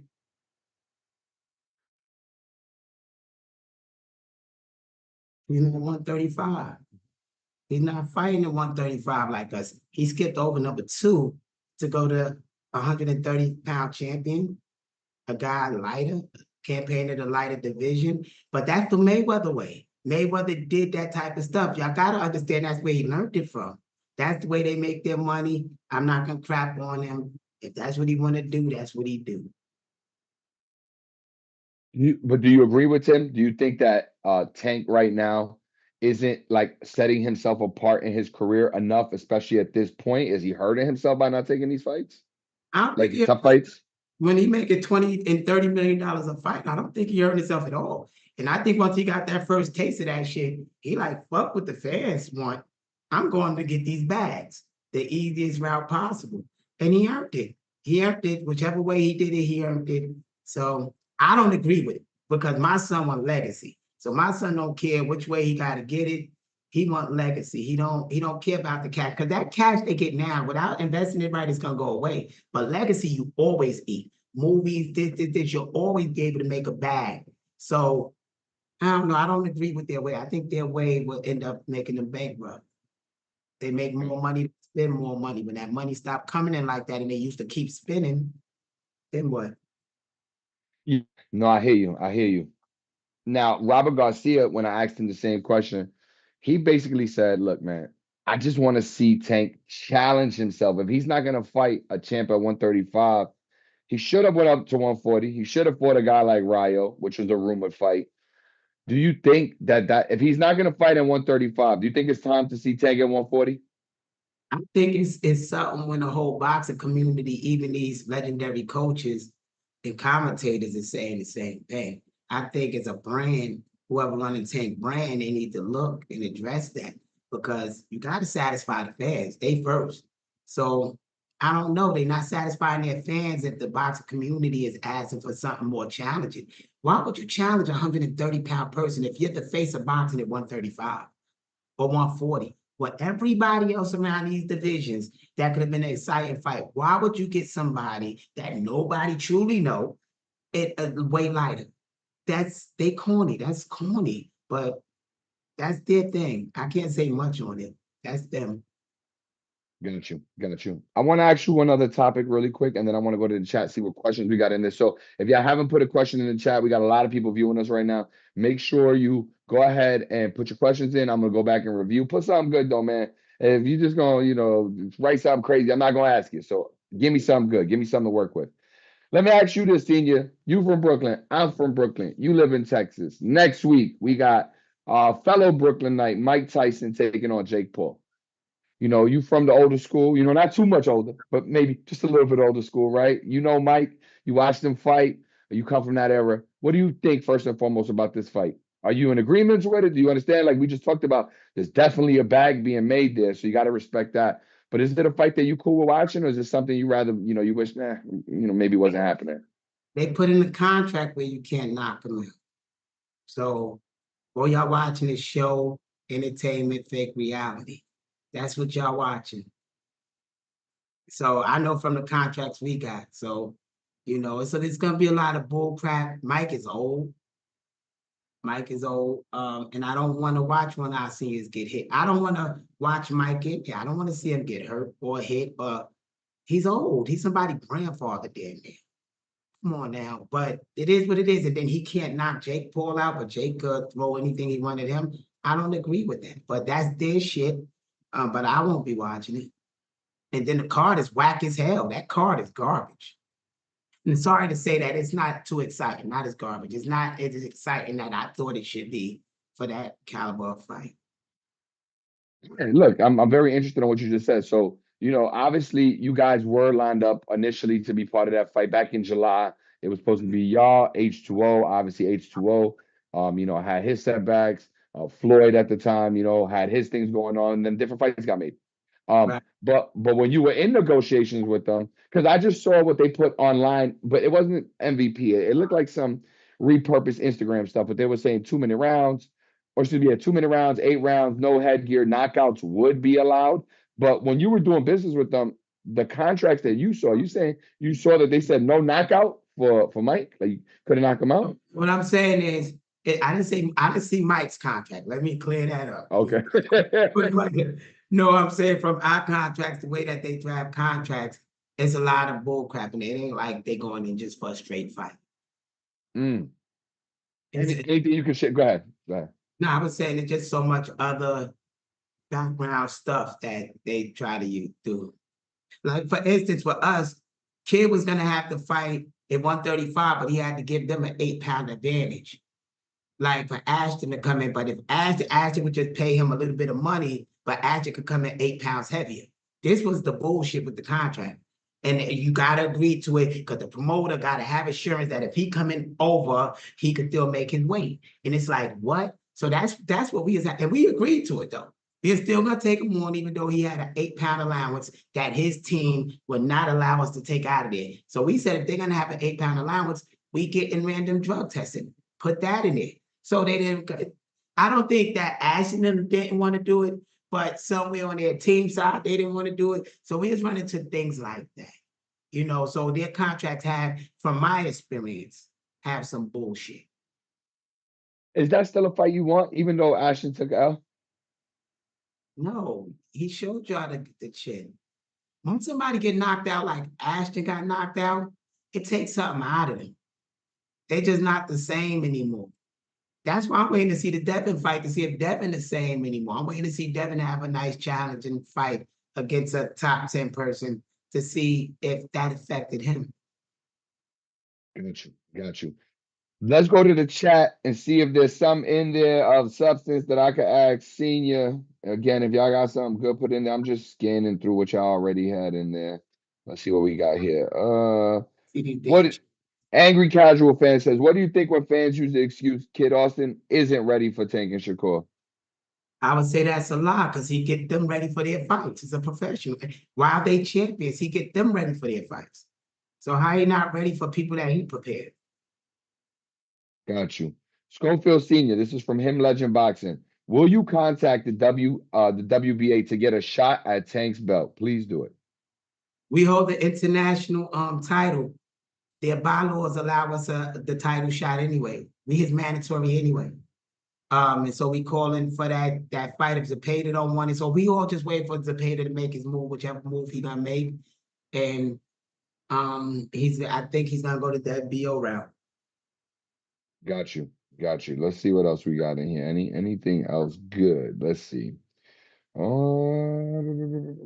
see if I find a question mark. Here we go.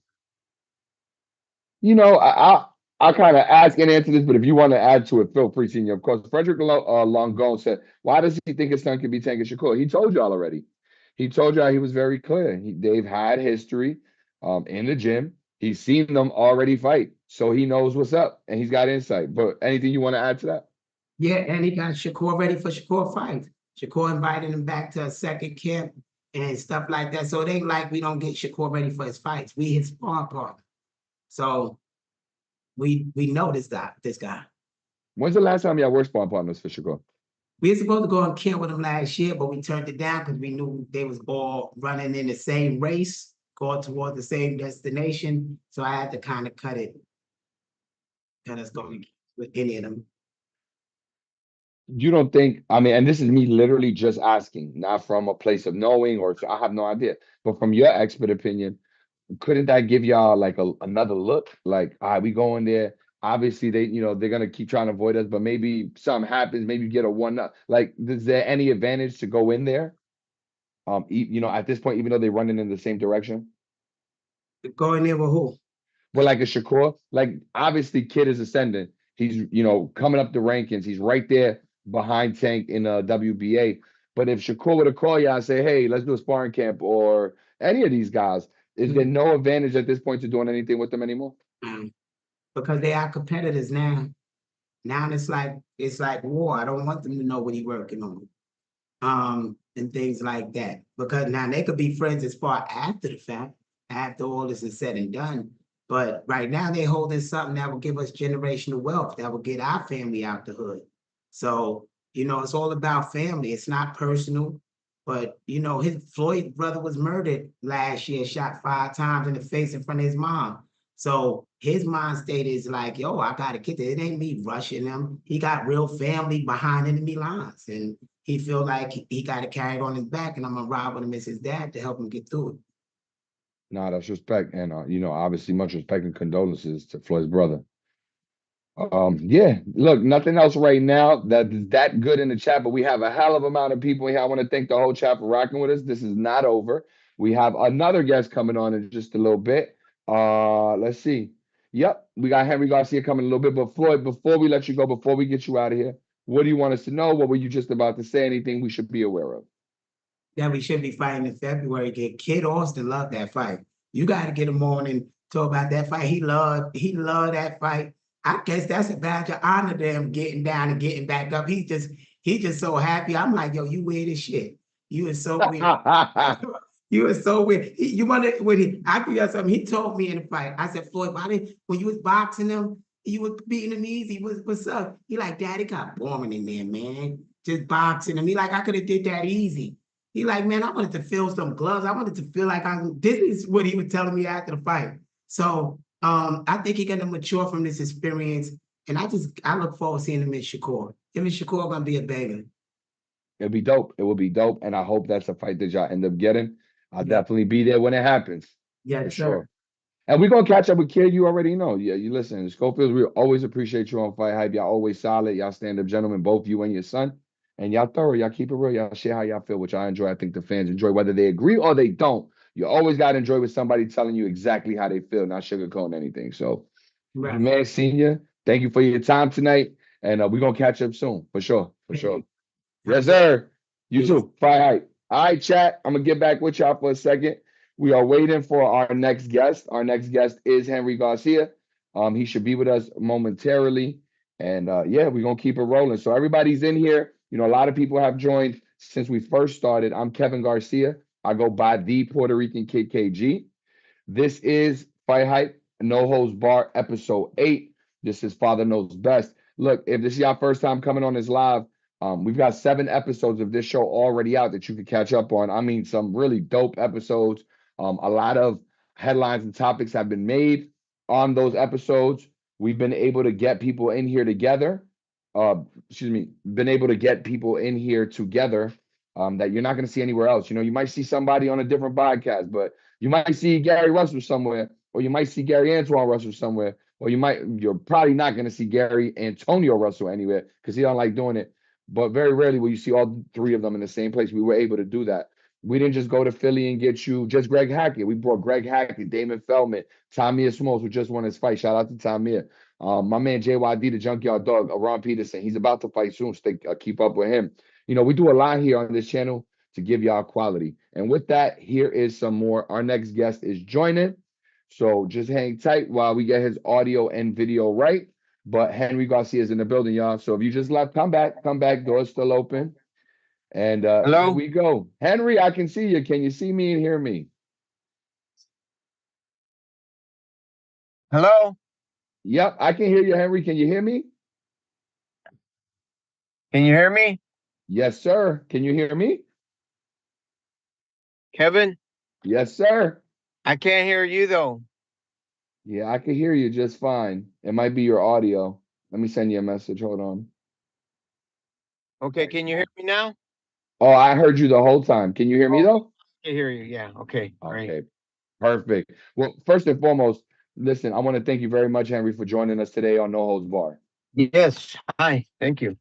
No, thank you. It's an honor. We're excited to talk to you today. And while there's a bunch that I can probably talk to you about, and I definitely want to talk to you about, I just want to start with you, Henry, because this episode, right, and this segment, No Holds Bar, is really about just bringing the fans up to speed with different notable people that they know, that they should be aware of, and then getting the viewpoints and the thoughts from that person on different hot topics today. So. Right. Right. Let's jump right into it, Henry. For anybody who's unfamiliar, can you just give us a little bit on how you actually first got into boxing? What was your background? Well, my background is that I started boxing in Chicago. I'm originally from Chicago, Illinois. And this was in high school. And it was a funny thing because I was a youngster, of course. And this man who did murals came up to me and said, "Hey, you want to make some money?" And when you're a teenager, of course you're gonna say yes. So I said, "Yeah, sure." I said, "What do I have to do?" He goes, "All you have to do is box." And then it was interesting because at the time my brother was already that started boxing. He started boxing, my brother. So I asked him. I said, "Hey, is it okay if I could bring my brother as well?" He said, "Yes." I said, "Okay." So I ran all the way home And I told my brother, hey, man, we're going to make some money. He goes, what? He goes, yeah. He goes, what do we do? I said, we're going to box. And he goes, oh, wow. He goes, yeah, let's do it. So, I, you know, we went all the way to the place where, we were going to box. And I'm telling you, it was something unbelievable. I never even experienced anything like that. It was a nice stadium that had chandeliers, white tables, and everything. And the ring was in the middle. So when I got there, I asked the guy, I said, hey, what's going to happen right there? he goes, he goes, that's where you guys are going to box. I was like, what? So, I mean, I had zero training at the time, zero training, but I would watch my brother, and I asked my brother, I said, hey, what do I do? What do I do? He goes, all you got to do is just jab and every once in a while throw your right punch, your right lead. And I was like, okay. And Lord and behold, I won. I won. But I was following the footsteps of my brother, Sergio, actually. That's dope. That's dope. Before we go any further, and Henry, if you can, cool. If you can't, don't worry. We'll move on. Is there any way we can get you to put a light on in there just so we can see you a little better? No, that works. Yeah, it works. We'll make it. We'll make it work. No worries. Yeah. I didn't know that. I didn't know any of what you just said. And look, already this is great for everybody in the chat. Where you going to hear this kind of insight at? So thank you, Henry, again for joining us because this is the type of stuff that we want to talk about. And then when I came to LA, if you want me to continue a little bit more, please. Let me elaborate a little bit more. And then when I came to LA, my brother and I, we continue at the Hollenbeck Police Boxing Center, and that was in East LA. And that's where we knew Oscar De La Hoya was all into it, at the time.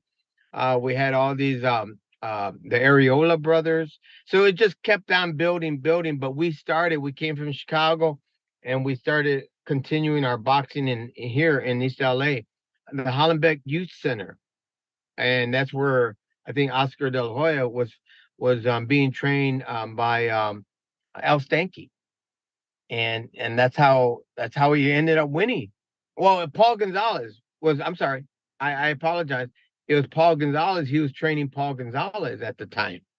So I go way back. So, but Oscar De La Hoya was around there too. He was doing his part, but it was East LA no matter what. So we all knew each other. And one of my couple of my sparring partners were you remember the guy that does the MMA, Rudy Hernandez? Sounds familiar for sure. Yeah, his brother was Chicanito Hernandez. Got you. And Rudy Hernandez was his brother. Chicanito Hernandez unfortunately passed away because of cancer or something like that. So Rudy was my sparring partner. And one of the other sparring partners I had was Ruben Olivares, Mexican champion. So, I go way back. It was fun. You said you're from, I got to ask this because, again, this is something else I didn't know. You said you were from Chicago. Where in Chicago are you from? Illinois, South Side. You're from the South Side of Chicago. Look at that. There you go. Yeah. And boxing is what ended up bringing you to LA? No. No. I started there. What brought me to LA was I was lacking some of my credits in high school, so they didn't have summer school over there. And I said, hey, I need to make up some credits. And they said, well, your aunt lives in California. Maybe I could ask her to see if you could live with them for the summer. And that's how it all happened. Then from there, I just stayed. And then my brother came. So it's like we all just one happy family came from Chicago to Los Angeles.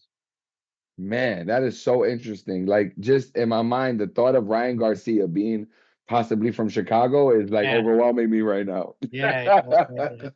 No, it's so interesting. So, all right, tell us this, Henry. So obviously, you let us know how you get into boxing.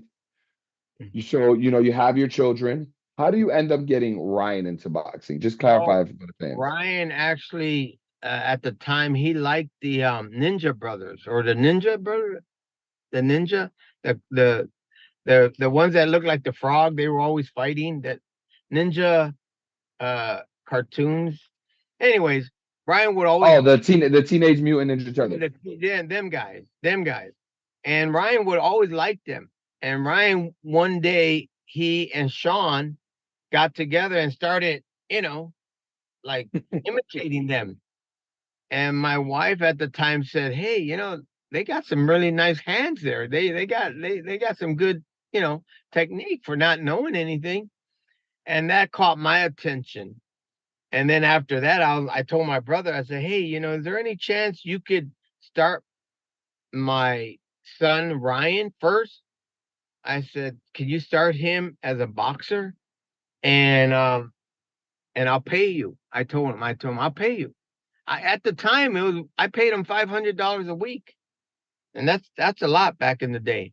Mm-hmm. So he said yes, and then I told him, "Well, is there any chance you could also train my other son?" And he said no. So I ended up training my other son, Sean.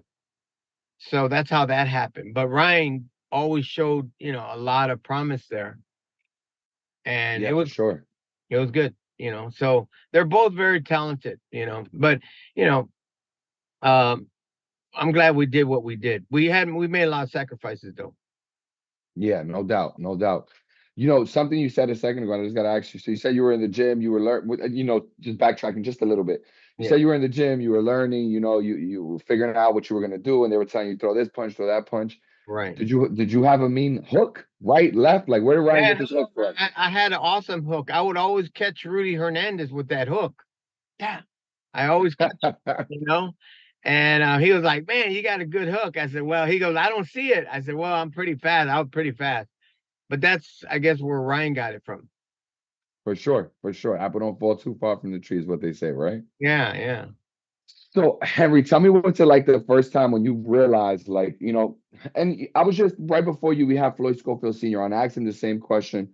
And he said, because the question is, when is the moment that you realize that, your son is not just special to you or good, but he's actually great? There's something about him that could take him to that next level, the elite level. And when I asked Floyd the question, he said, well, I always knew, it was from the beginning. And I asked somebody else, and it was a moment for them. But for you, was it an exact moment? Was it that fight in the living room or wherever it was between him and Sean? When do you know Ryan's got something that is Well, more than just regular? I knew his third fight that he was special because the first two fights he lost, and he was pretty bummed out. And he says, "Hey, Dad, I don't know if this sport is for me." He goes, "Because I put him in another fight, a local fight." And I told him, I said, "Well, what do you mean?" He goes, "You know what? I've lost twice, whether it's politics or not, I lost. I don't know." He goes, "I love it, but I don't know if it's for me." I said, "Well, let's put you one more fight and let's see what happens."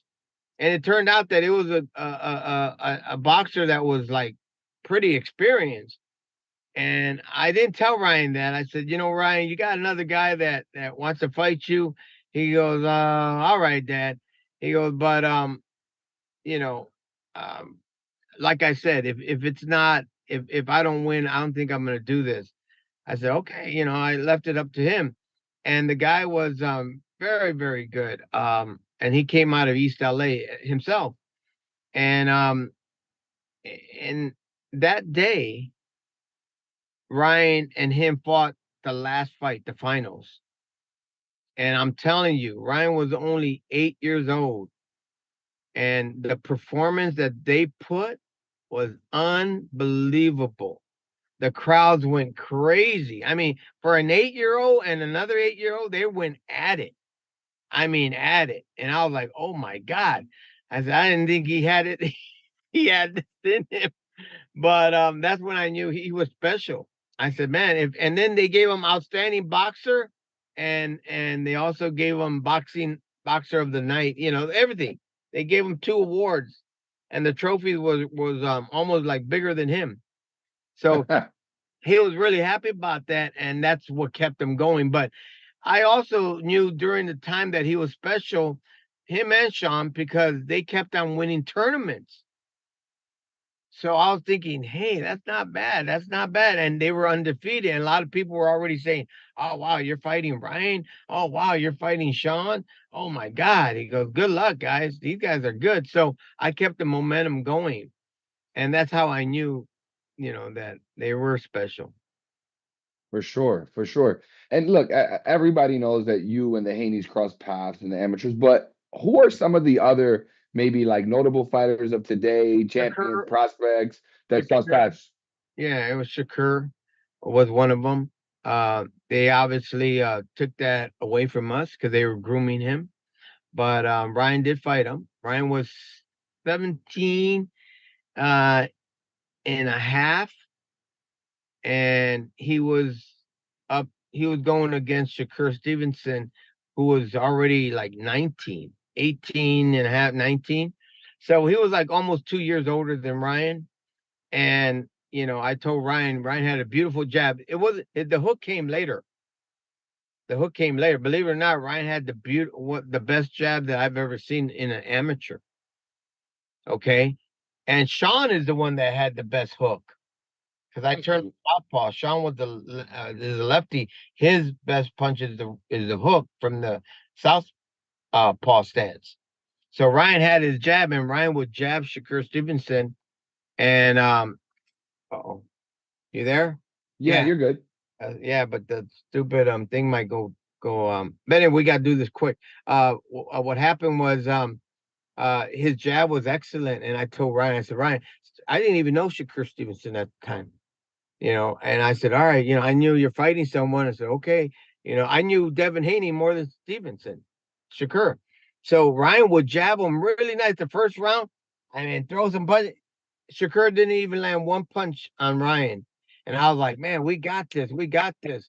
I said, I know. And so the scorecard came at that time. They would go around and show you the scorecard after the first round. And it was 4-4. I was like, 4-4? I said, how did he hit Ryan? He didn't hit Ryan. But they were grooming him. And Ryan, since he was young, that kind of like, long story short, we lost by 2 points. Got it. And I know Ryan said something about like, I don't know if it was with Shakur, I don't want to assume, or if it was Devin or whoever, but he said something about like somebody's family like refereeing or being a judge. It was Yeah. That was us. See, here's the thing. We were, but that didn't mean that they would win because of that. It's because we didn't have that much money and we volunteered. And they said, well, you're not going to judge. You're never going to judge your fighters, your son's matches. You're going to be way on the other side, which we were. And we're going to have other people judge your sons and referee your sons. So try to understand that. Don't think that we did it because we wanted favoritism. No. In fact, it was harder for us because they knew that, yeah, we were volunteers, but they couldn't show any favoritism. They were like dead on, like, dude, if your sons are good, we're gonna see it right now because you can't even be near this fight. So we were way on the other side. So, in fact, sometimes I would refereeing way on the other side of the building and I would see my son fight. I'm like, I hope he's doing good. But yeah, gotcha. that's how it was. Yeah. Gotcha. Let me ask you a question really quick before I ask you an actual question. Is your phone dying or is it that you have to go? Because I want to make sure I understand what your time is My phone is dying. So expiring. yeah, my phone I was charging it, but it's charging, but let's do whatever we can. I could always jump in once it's charged up again. You got it. You got it. But yeah, give me a good question.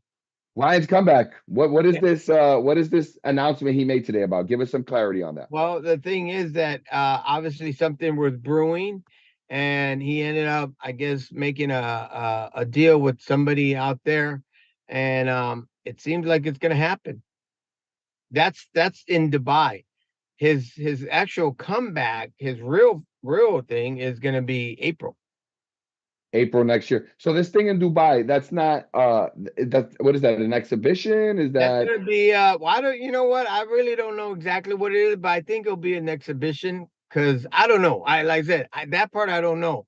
And I'll be the first one to say that I just heard of it myself through Instagram. Ryan won't tell me anything, he'll just post it, and then I'll call him up later. Actually, I was with Ryan yesterday all day. How was he doing? Together. Yeah, we were together all day, but he didn't even mention that yesterday. Yeah, look, Weird.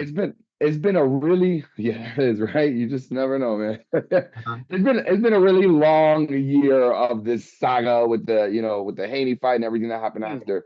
Yeah. But we haven't heard from Ryan too much in the news or making headlines for anything over the last couple of months. It seems like it's gotten a little bit quieter around him. Yeah. You said you were with him yesterday. Tell us about where he's at. How's he feel mentally? Is he in good spirits? Physically, has he been working out? He's been working out. He's dangerous because he's got his definitely man strength.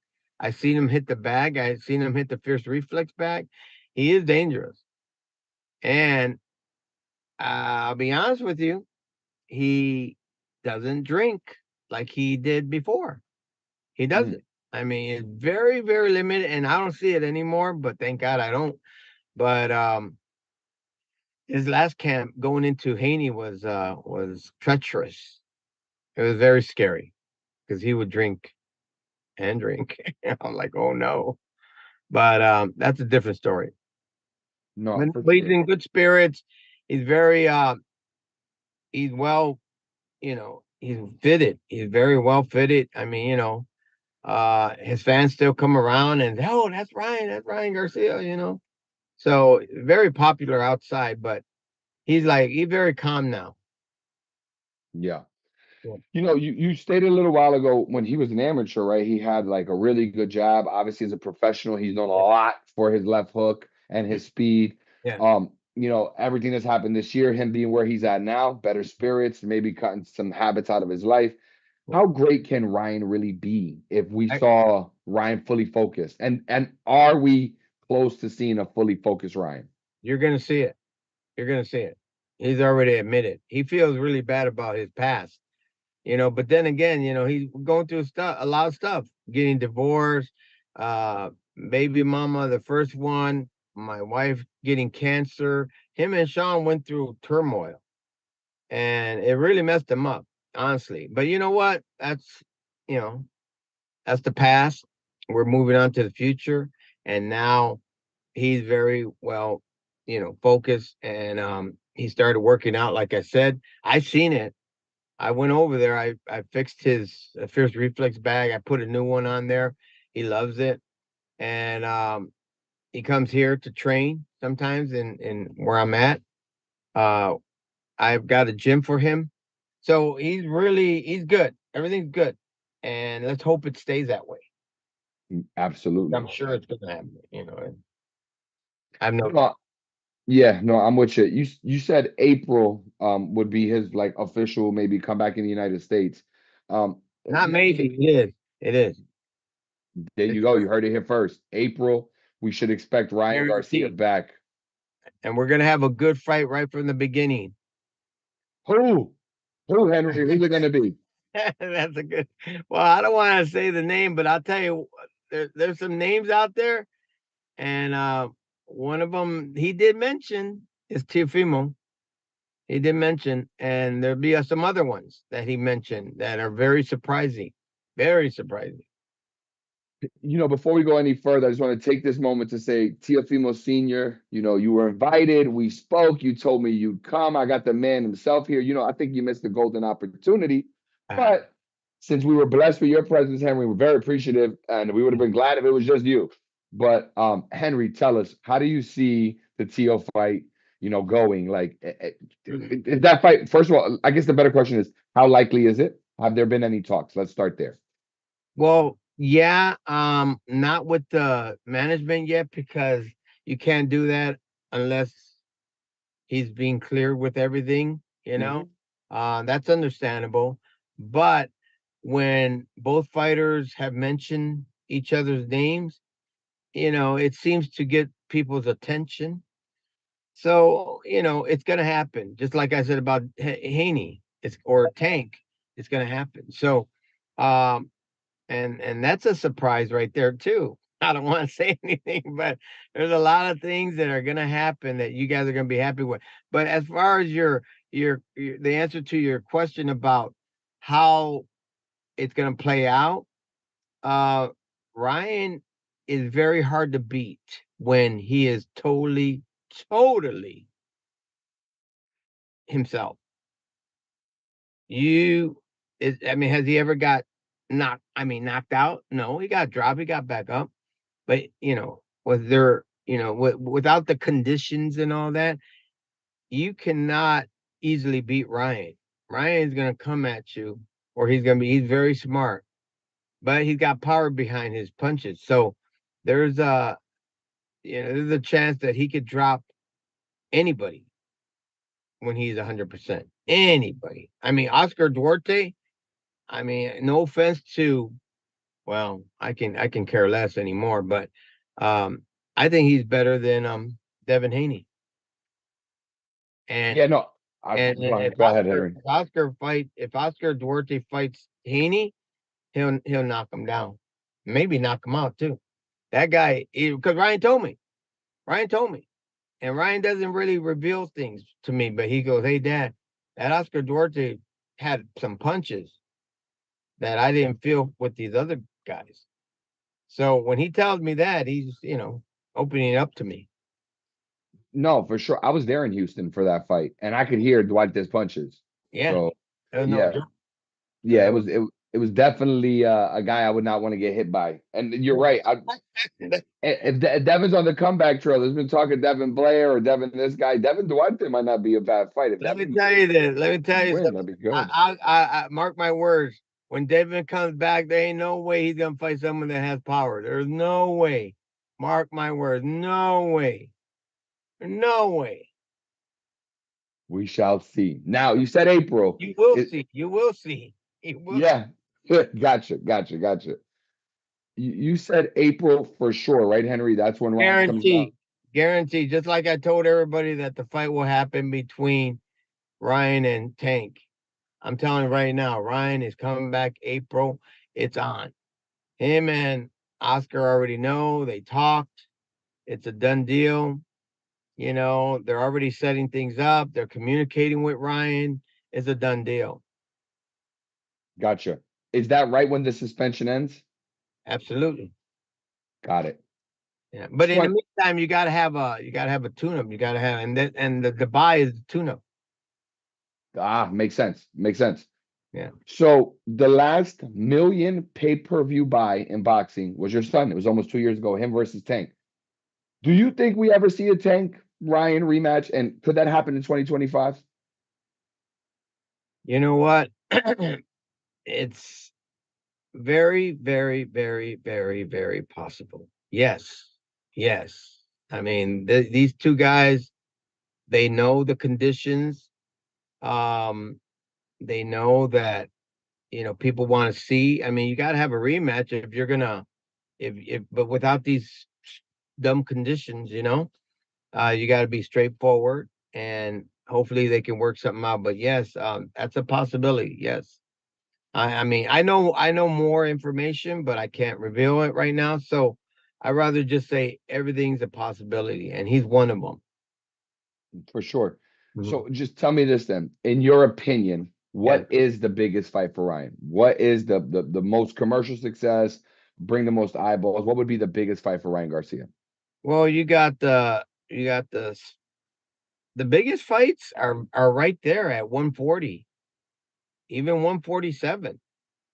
Ryan goes up and down. So just pick them. You can imagine what's out there, you know? Just you can imagine what's out there. Let me rephrase it this way. If you were making the sole decision next 100%, who would you have him in the ring with next when in his next fight? Or what would you see as the biggest fight for him? Well, If the you had to biggest pick one fight, guy. I wouldn't say who's next because again, it takes negotiations and all that. But I see Teo on top of the list. I see Tank on top of the list. I see even Shakur if he wants it at 140. But I don't think he wants it at 140 because Ryan's very dangerous at 140 and 147 too. But there's a lot of guys that we have in mind, and hopefully they could even Spence, Ooh. if he wants it, But there's a lot of I would like Spence as his comeback in April. Wow. At what weight? 47. Pence at 47 versus Ryan Garcia would be a must watch. Like, yeah. Let's That's see why what. that's why I'm saying it. Yeah. I mean, that would be perfect for us. That's in April. But it's not up to me, but that's something I would like to see. But the ones that people want to see now would be, I guess, a Teal, a rematch with Tank, but that will be later in the year. But everything's a possibility. Always remember that. Everything's a possibility.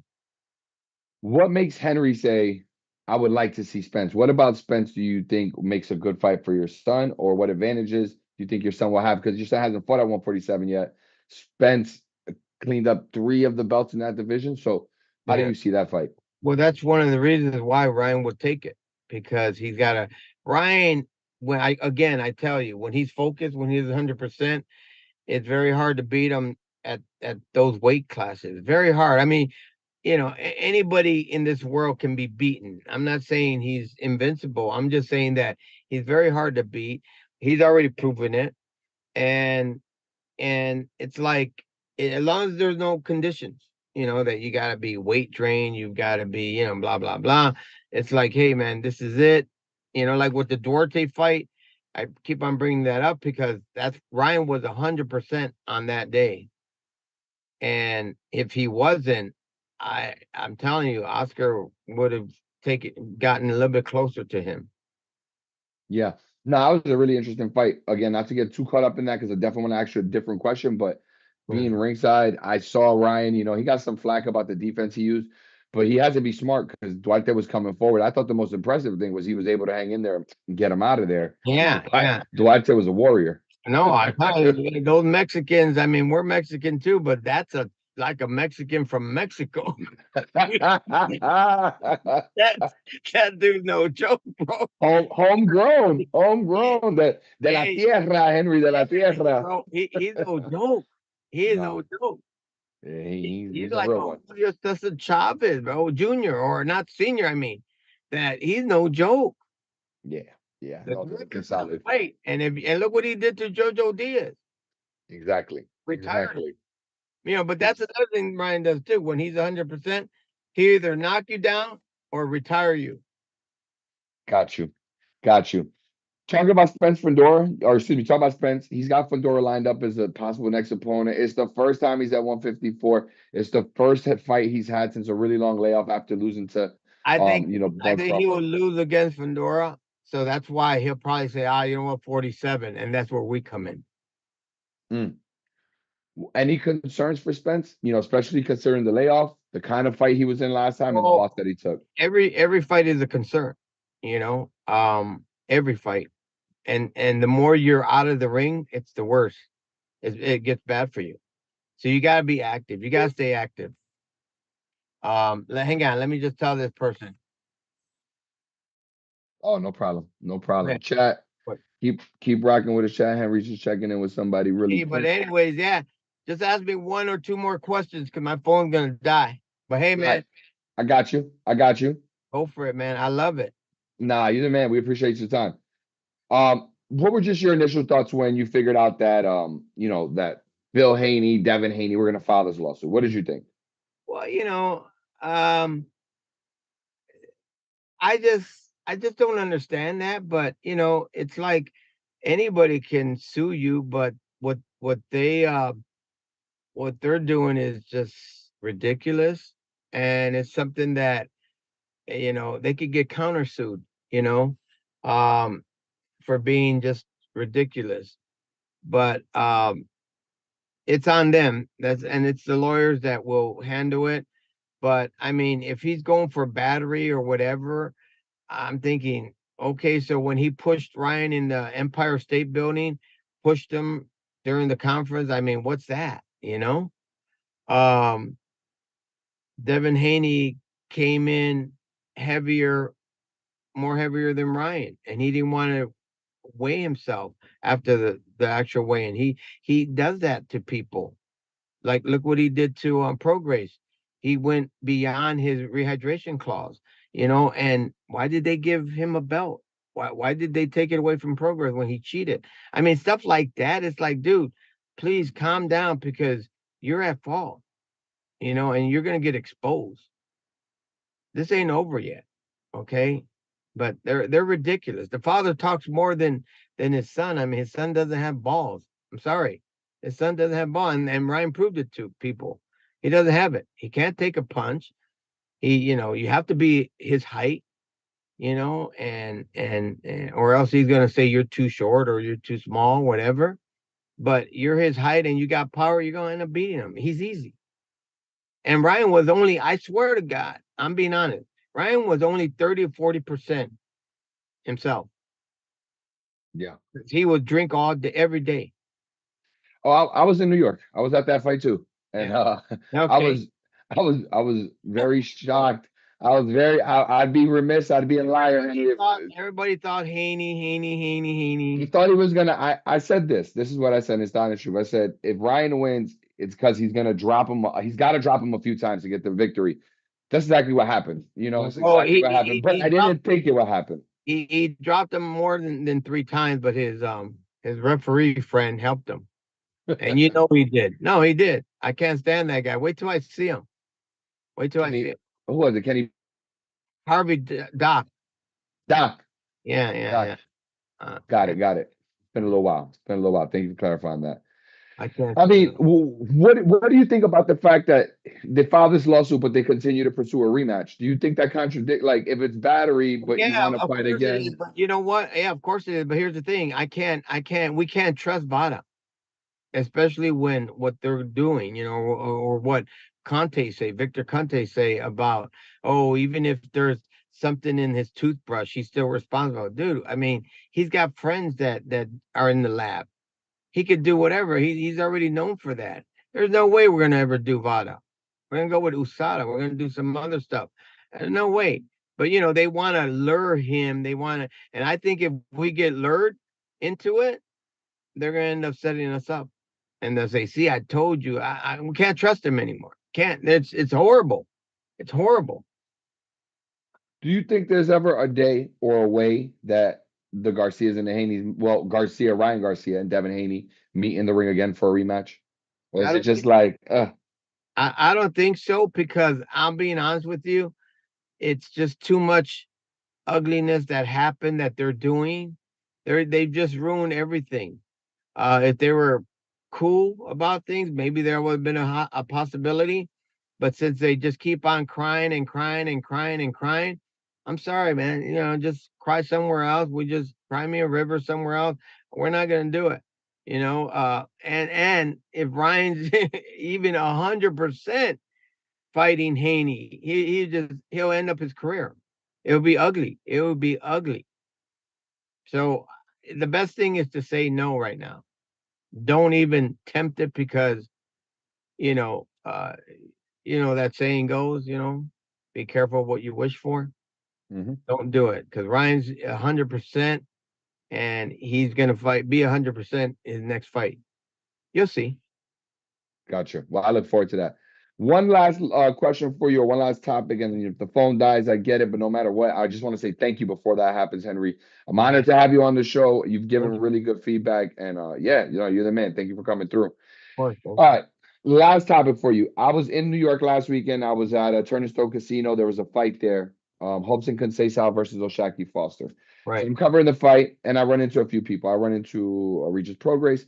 But for the topic that I want to address with you, I ran into Tim Bradley and I ran into Robert Garcia, and I asked them the same question. They both give me different answers, but along the same lines.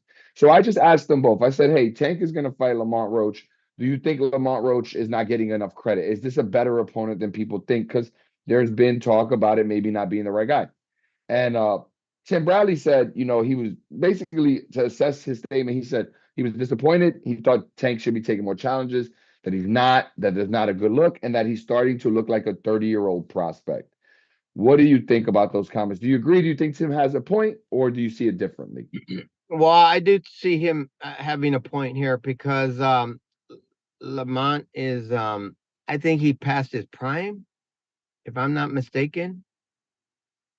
Um, I think it's the same person we're talking about, Lamont Roach. You might be referencing Lamont Peterson, who's actually from the DMV too. I'm not sure. Not him. Lamont Roach is a 130-pound champ though, but he's a weight class lower.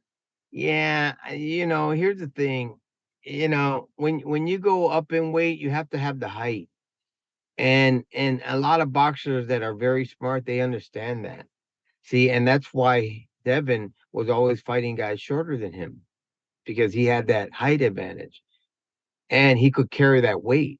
Whereas people had to go up in weight. So when you go up in weight, that's what Timothy Bradley is referring to. It's like, hey man, fight somebody credible, somebody that that is there waiting, and that's what he meant. So he could be right. And it's funny you say that because Robert Garcia, who was the other person I asked this question to, he shared the same sentiment, but his thought process, because he works with Rayo Valenzuela, Sure. somebody else that your son has been rumored to maybe get into a Yeah, match I mean, at see some point. that would be a good comeback fight too in April. Right Yeah. away. Right away. So let me even stop there. How does that fight go? Wow. I'm telling you, Ryan, he's 100%, man. You just be careful. Please be careful. 100%. Ryan, 100%. Oh my God. You'll see. I mean, he threw a hook the other day, and I was like, damn, scary. I said, man, you knock people out easily. He goes, I know. He even told me, I was like, okay. Gotcha. But yeah, these are good fights that you're gonna see. They're up and coming, and just wait till we come back. Listen, I think that's a perfect note to leave it on. And again, just want to say thank you. You're Henry Garcia. I'm Kevin Garcia. I go by the Puerto Rican Kid KG. There you go. There you go. Very, very glad and happy to have you on Thank you this for episode. having me on your show. And hopefully we can do it again. Oh, we will. We will by the grace of God. Thank you, Henry. Take care. God bless. Yes, sir. Yes, sir. All right, chat. Come on, man. You're welcome to No Host Bar, right? If you ain't been here before, let this be my introduction for you. No Host Bar, episode 8 of Father Knows Best. We gave you Jose Benavidez Sr. I mean, his son's got a huge fight coming up. Floyd Schofield, coming off a fight, has history with all the top guys in his division and ready to face them in the near future. Henry Garcia, his son just made an announcement. He broke a lot of news for you.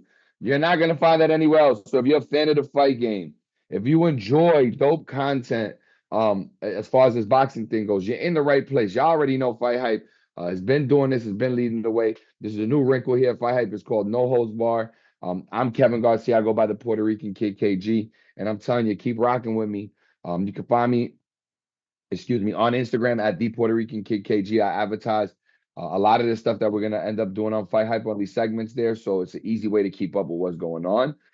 But dang, we just broke some news for y'all. We gave y'all some dope insights. I mean, Floyd Schofield broke some news, right?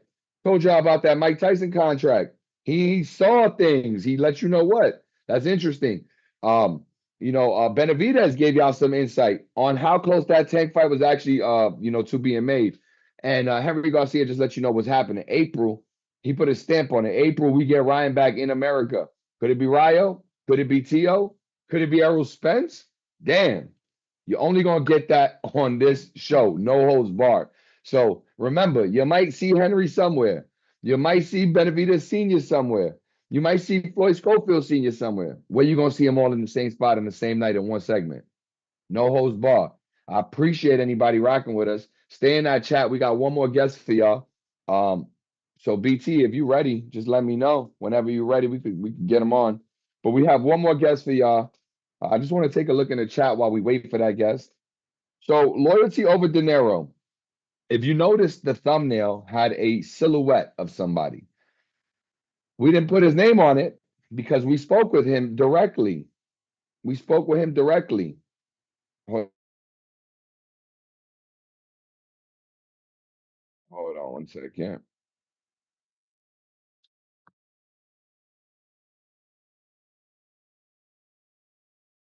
Sorry, guys. I'm just working on the back end, getting some info out there that I need to get out there. But we spoke with him directly. That silhouetted person, the one that y'all keep asking about in the chat. I'm not gonna say his name because he's not here. He didn't. One thing I like to do, right? I'm really big on communication and I'm really big on organization, right? So a lot of the folks that you see on the show, we don't just put them on a graphic and then hope they show up. We speak with them. We have these connections, right? FightHype's been around a while. It's allowed me to develop these connections. So, we speak with these folks. I talk to them directly. I'm in the inbox. I'm texting. We on the phone and we set stuff up. So when you see Benavidez Sr. pop up at a scheduled time, it's because he's professional. He made an agreement. We put him on a flyer and he was here. When you see Floyd Schofield available to come on while Henry's figuring stuff out, it's because we spoke to him. We made an agreement. We put him on the flyer and he did his thing. He showed up. Same thing with Henry Garcia. He had a little technical difficulty, but he gave us his word. We put him on the flyer. He agreed. He's professional. He showed up. Now, that's not to say that our silhouetted guest is unprofessional, but he did tell us he was going to join. He did say, I got you. He is well aware. We have called him several times today. He did know this was going to happen. He was tagged in my post on Instagram. I have interviewed several people that have had a lot of smoke for him and his son. Not by my doing. I don't listen. Let me be very clear for you guys. I do not steer. I do not direct, and I do not lead. I ask questions. Whatever's told to me, I just listen to. Sometimes I might give you a chuckle, man. I'm a human being. If somebody says some funny shit, I'm gonna laugh. But it's not my place, right? I'm not in the ring. I ain't trying to be in the ring. I'm good. I'm good. I do this. But be aware that I've interviewed a lot of people that have made headlines, news, boxing news at least, with things to say and about him and his son. So I truly, truly wanted to get him on here to give him the opportunity. That's why, whether it was cheeky or in jest, on my flyer that was on Instagram, I told him, I said, invite sent, and I tagged him. So he had all the opportunity to come let you guys speak. He could have came on after Henry Garcia. He could have came on after Floyd Schofield. There are people here who have things to say about him. Unfortunately, it doesn't seem like you're going to get him on here to say that. He might do some live or something when, the internet's cutting up and you got people in the dark, in the shadows, arguing with him, and, people in their living room and he's clowning on their ceiling fans and all that shit is fun. But if y'all want some real boxing reporting, something of substance, all right, good questions being asked, direct questions being asked, and just let the person on the other end, the interview, answer them, you come to the right place. Keep coming back here because this is what we do. All right. This is FightHype. This is No Holds Barred. I'm gonna take a quick look. We might have had one other person that was gonna slide through. I'm not sure it's gonna happen at this point, which is fine. It's all good. We'll get them on another episode. But in the meantime, before we sign off, I want to go ahead and just look at the chat. Micah Ellie, nah, you holding shit down. You know why you holding shit down? Because you coming up in here and you rocking with me. So thank you. I'll keep doing what I do. You keep doing what you do, and we'll bring you dope content. Thank you for being in there, and I appreciate that comment. Carl Brown, aka C Breezy, bro, you definitely be giving us the fans of boxing a lot. Real talk, I appreciate your time. Nah, I appreciate you, Carl Brown.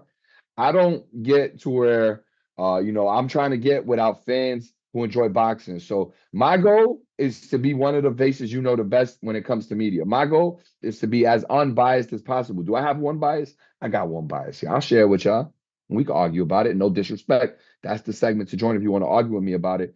Yeah, Bud Crawford, my guy. Bud Crawford, my guy. You know what? Yeah, go for it, BT. Listen, I'm gonna tell you right now. We're gonna try him one more time.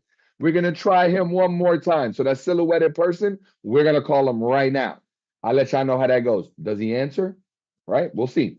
But either way, yeah, no. It's y'all who make this possible. So keep rocking with me because I'm trying to give y'all the dopest content, unbiased, unfiltered, direct to the point, and give you variety, all in one spot, all in one spot. You came on Father Knows Best, No Holds Bar, episode 8, and you got 3 very distinct personalities in boxing today who are fathers, who are trainers, who are involved and have great opinions. You're not gonna get you might go to that one podcast where they go live, and roll blunts and shit. You're gonna get one person on there, maybe 2. You're not gonna get all 3. You're not gonna catch Antonio Russell, Twan, and Gary Russell all in the same spot. You're not gonna get 7 different people from Philly all in the same spot. You ain't gonna get Jamel Herring giving you a 2-hour breakdown on all things boxing on another spot. You're gonna get that right here. So No Holds Bars where it's at. Keep rocking with us.